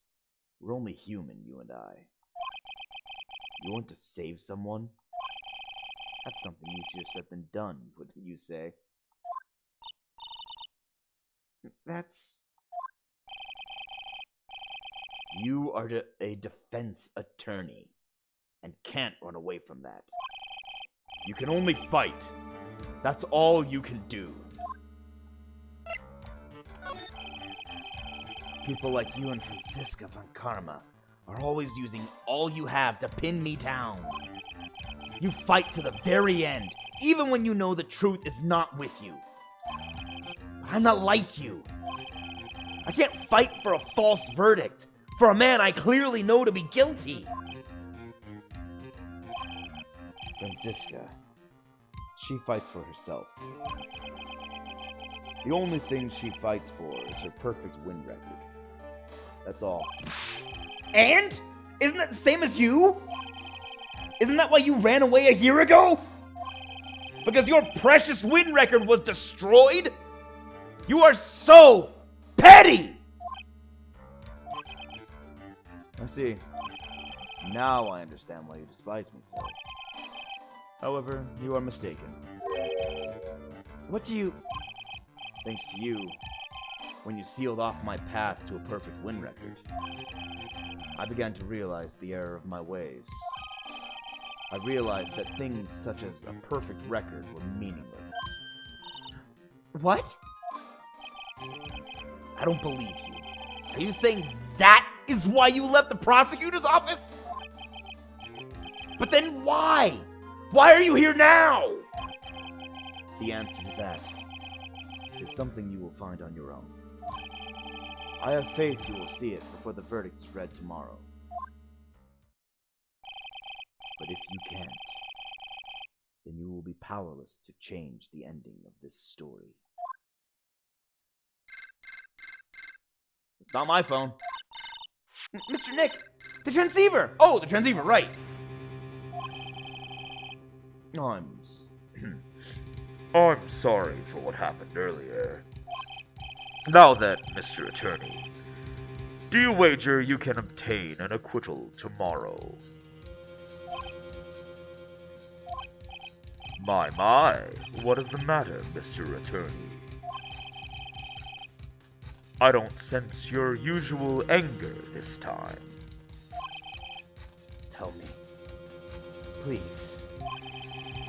Why are you holding Why are you holding Maya hostage for Mr. On Guard's sake? Why are you doing this for that cold-blooded killer? Right. Please don't misunderstand things. He is my client. Don't toy with me!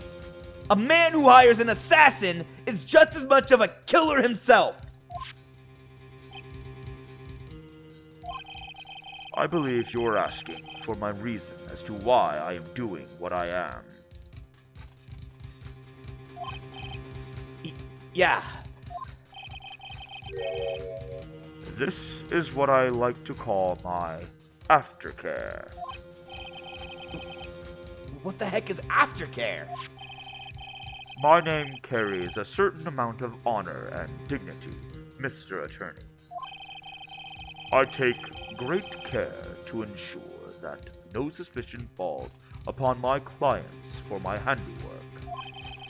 That is what is called client relations, and it is a part of an assassin's duty. An assassin's duty? We were unlucky this time, and my client was arrested as a suspect. As a result, I did what I had to do to enlist your expert help, Mr. Attorney, and to ensure that you would do everything in your power to the very end. What is your name? I believe I told you once before. However, You did. But my name is the Killer. Shelley the Killer. you're Shelly the Killer? Please keep in mind, you do not have much space to maneuver with me. As a The Killer, I always finish what I set out to do. If you fail to keep up your end of the bargain, Maya! it would be my duty as an assassin to see to it she receives a nice, long nap. Ah! No! Now then, if you'll excuse me, if someone were to trace this signal back to me, it would be quite troublesome.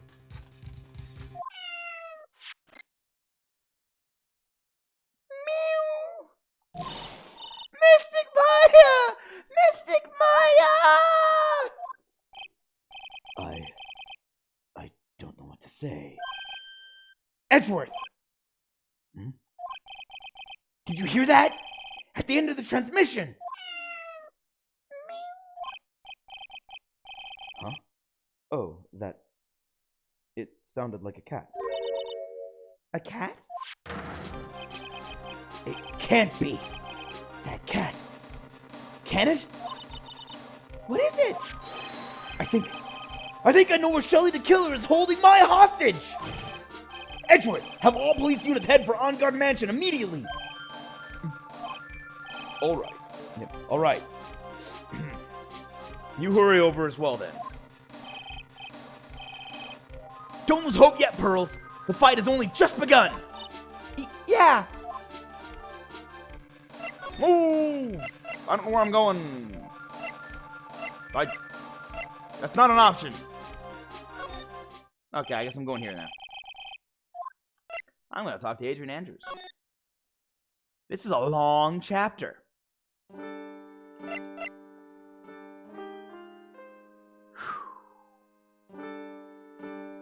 Okay, so we know where Maya's being held hostage. Hold on. This was stupid. Why'd I even... I don't have anything new I can present to Adrian. Why'd I even bother coming here? Really, I just don't know how to get to the man... Oh... I know how to get there. I forgot. I have to go to the hotel first. And then I can go to his house. That's how you get there. March 22nd, On Guard Mansion. Living room. Maya! Please answer us! Mystic Maya! We have this area completely surrounded. There is no way for him to escape. Assuming he's still in the area. Can't believe it. That butler. All this time. He was the killer! He and On Guard were working together all this time. I'm sure they had worked out a contingency plan ahead of time.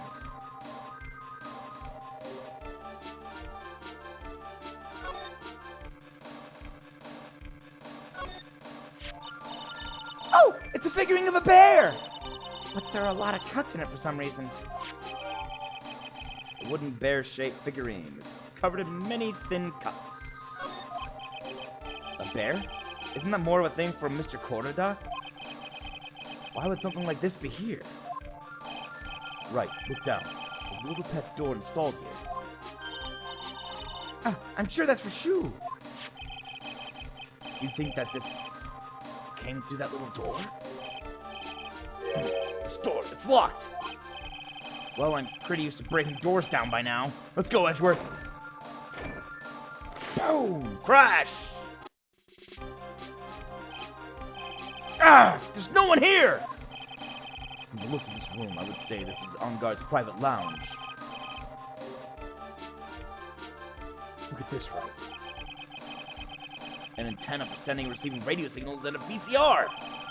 Check inside the deck! If there's a tape, it will be an important piece of evidence. If we're lucky, it'll have the moment the crime was committed recorded on it. I'm sorry, but the tape deck is empty. There's no tape to be found. No. But there's no mistake that someone used this to record something. It looks like someone took the tape we're looking for and escaped with it. Wine cellar examine. Why did he use this to get help? Mr. Nick! Where's the power switch? Oh, I get it. So that's what happened. She couldn't find the power switch.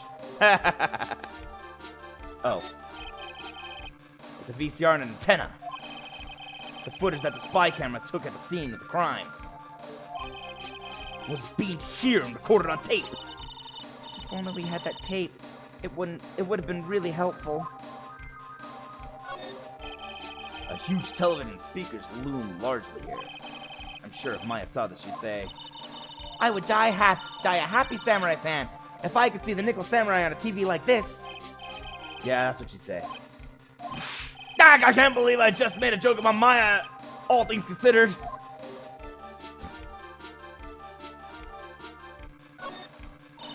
There's a little door for Shu in this big door. I'm sure Maya used this door to shove this out there. I'm sure it was her. Every time you give me some piece of evidence, it's always the most crucial piece. This time too, I'm sure. I can't read all the labels, but this is a very large collection of videotapes. Looks like On Guard taped all of his own shows. What a spacious sofa. I bet 10 pearls would fit on here. I don't think 10 of them would fit, Mr. Nick. It's exaggeration. For the sake of hyperbole. Wine cellar! Why is the photo down there? We searched all over, but it looks like he got away. I'm sorry. It looks like he slipped out of our grasp this time. And now, we've lost our only lead. Don't give up yet.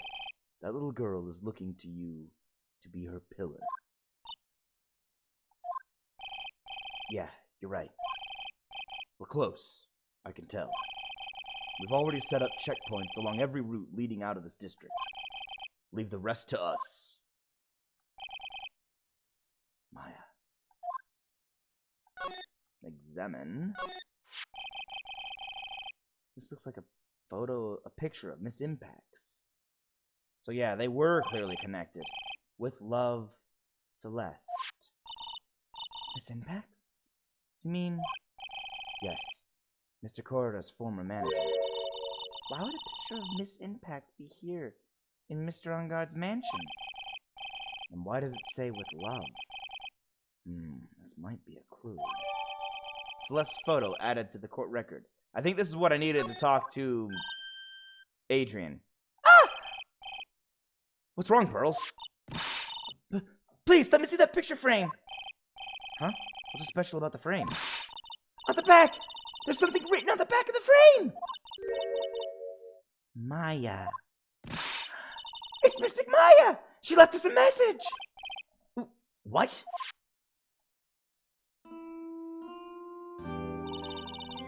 I thought you'd come. I knew you would. Now listen up. You better get on guard a guilty sentence, okay? If you get that creepy slime bag of not guilty, I'll never forgive you. Ever. I'm fine, so you don't need to worry. There's so much I wanted right, but I don't think I have a lot of time left. Pearly, you're there too, right? Make sure you help Nick, okay? Someone's gotta watch out for that helpless lunk. That's it for now, Nick. I guess I'll talk to you soon. No! Mystic Maya! Right. What's wrong? Why the blank stare? Oh, nothing. We searched the house, and this is the last room. It looks like he eluded us. Edgeworth. Yes? As far as clues go, I think this is about all I'm going to get. But I'm still short one last thing. And what is that? Adrian Andrews' secret. What could it be? Miss Andrews' psyche lock. If I could just find out what secret she's holding, then I think I stand a chance in court tomorrow. To blow this case wide open and expose the truth. I think I know what you're thinking. I'll contact the detention center. Thanks, Edgeworth. Well, let's go, Pearls. It's time to open that last lock. March 22nd, Detention Center, Visitor's Room. Good evening, Mr. Wright. What's wrong? You look ill. Miss Andrews, I have come to remove your psyche lock. Psyche lock? I want to know, and you will tell me your secret. Fine, go ahead. Try to break me if you can. I've got you broken already. I mean, you're a pretty broken woman as is. So, let's do this. Let's do it. To it.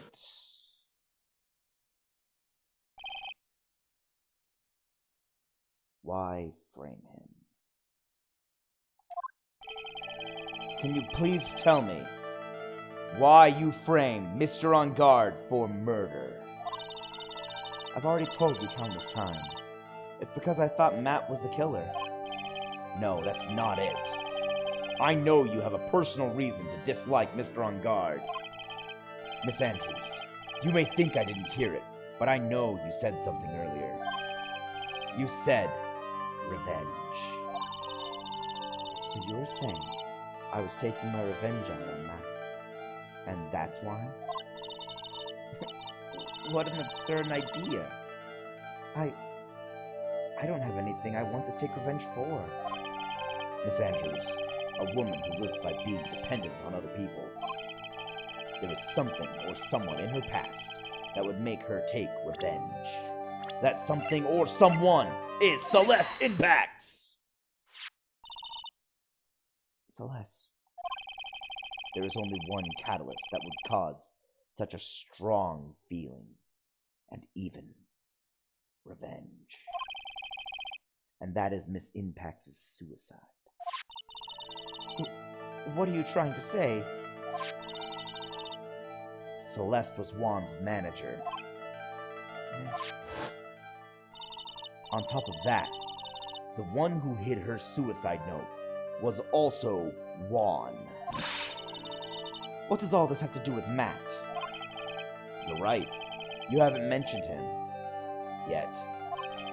But for you to hate Mr. On Guard, it would mean that he must have had some relation to Miss Impacts and her suicide. Can you explain to me this relation between Celeste and Matt?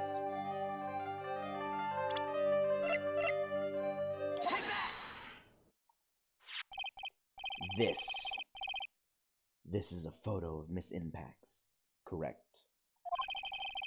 She looks younger than when she passed away, though. With love, Celeste. This is Miss Impacts' handwriting, isn't it? Where did you find this? No, that's all right. It was a rhetorical question. Yeah, it is.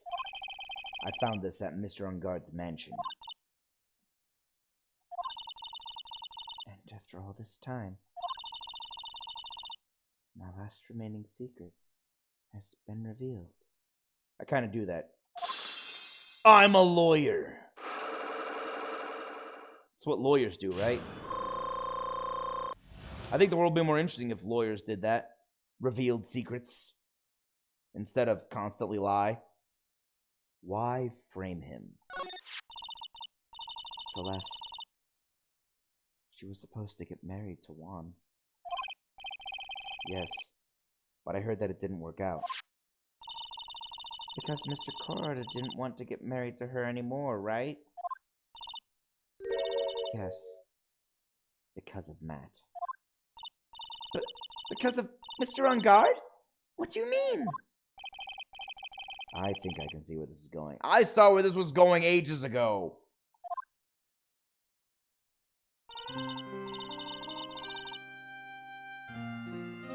Celeste. She was Matt's manager a long time ago. She was the happiest woman in the world at the time.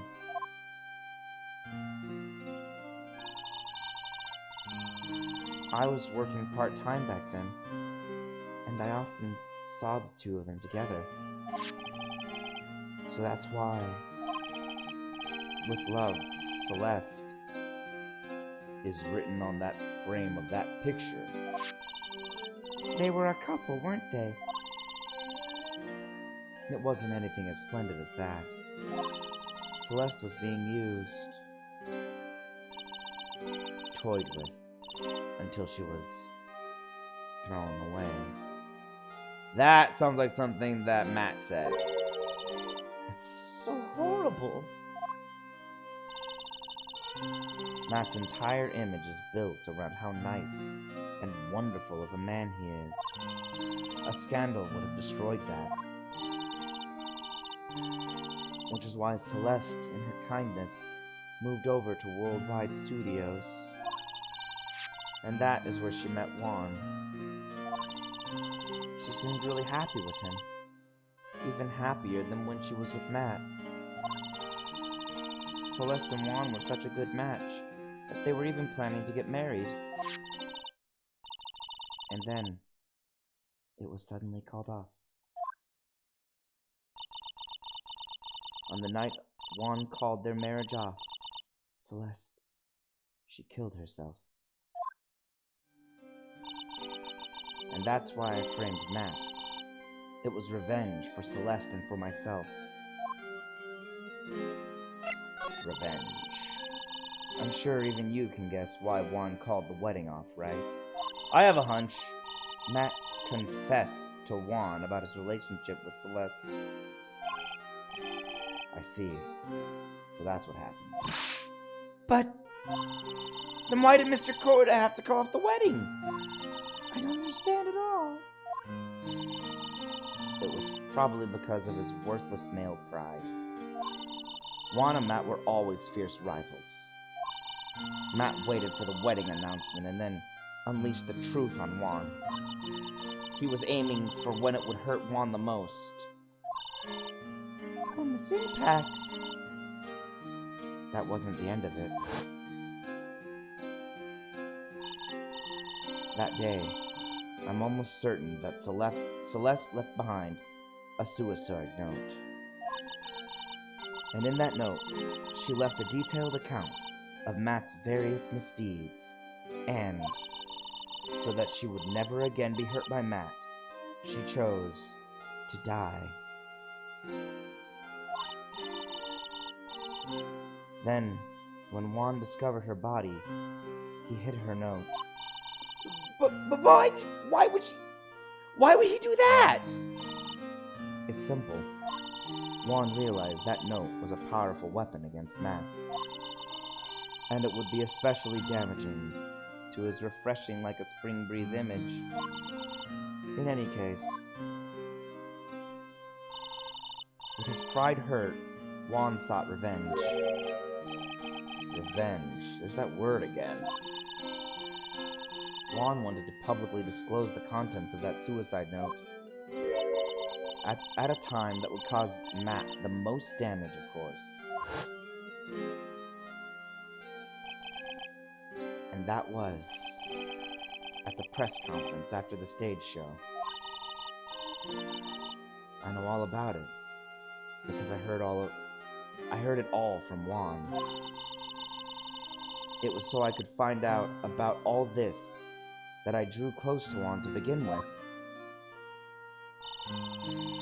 Quite a pair of hideous monsters, aren't they? Even Celeste's death was something for them to use in their game. That night when I found Juan's body, it was only natural that I thought the murderer was Matt. Those two were always spying on one another after all. As for me, I was frantically searching for Celeste's suicide note. I wanted to destroy it before it ever went public. I was going to burn it. I'd even brought a lighter. But I couldn't find the suicide note. And that's when revenge crossed my mind. Yes, I was going to bring to them my own cruel kind of revenge.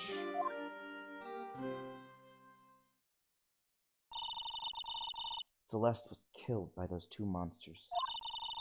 So when I stabbed Juan's body with that knife, I didn't feel a single shred of guilt.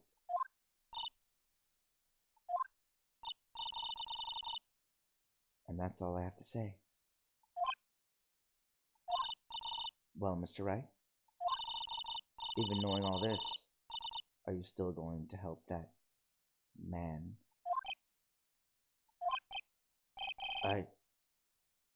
I'm a lawyer. I see. What a foul profession. Thank you very much for your time and for talking with me. It was no big deal. I couldn't sleep anyway. I can't sleep either. Not with Maya's situation. or with what I know now. To be continued. All right, I've been going at this for 5 hours. 4 hours? 4.5. We'll split the difference. Split the hair. So I'm going to be calling it today. My voice is tired. I'm going to pick this up tomorrow with the trial. And it should be the last trial day. I should be able to get not an acquittal necessarily. I should be able to get a verdict tomorrow, though, definitely. I really don't want to get an acquittal. Hey, thanks. Appreciate it. I'm glad I was entertaining. I've been told I get kind of really into these roles. So I hope you join me tomorrow to see how the rest of the case turns out, even though you already know how, because you mentioned you played the game before. I'm looking forward to seeing how this goes, because I watched the anime a few years ago, and like I mentioned before, it's a little fuzzy how the details went. Because I remember this case, and I cannot remember the details of how it ended. So, oh man, my voice is really tired. Thank you for joining. I hope to see you all next time. And that'd be tomorrow, Sunday. Have a good weekend and a happy Easter to everybody. Peace out, all. Bye.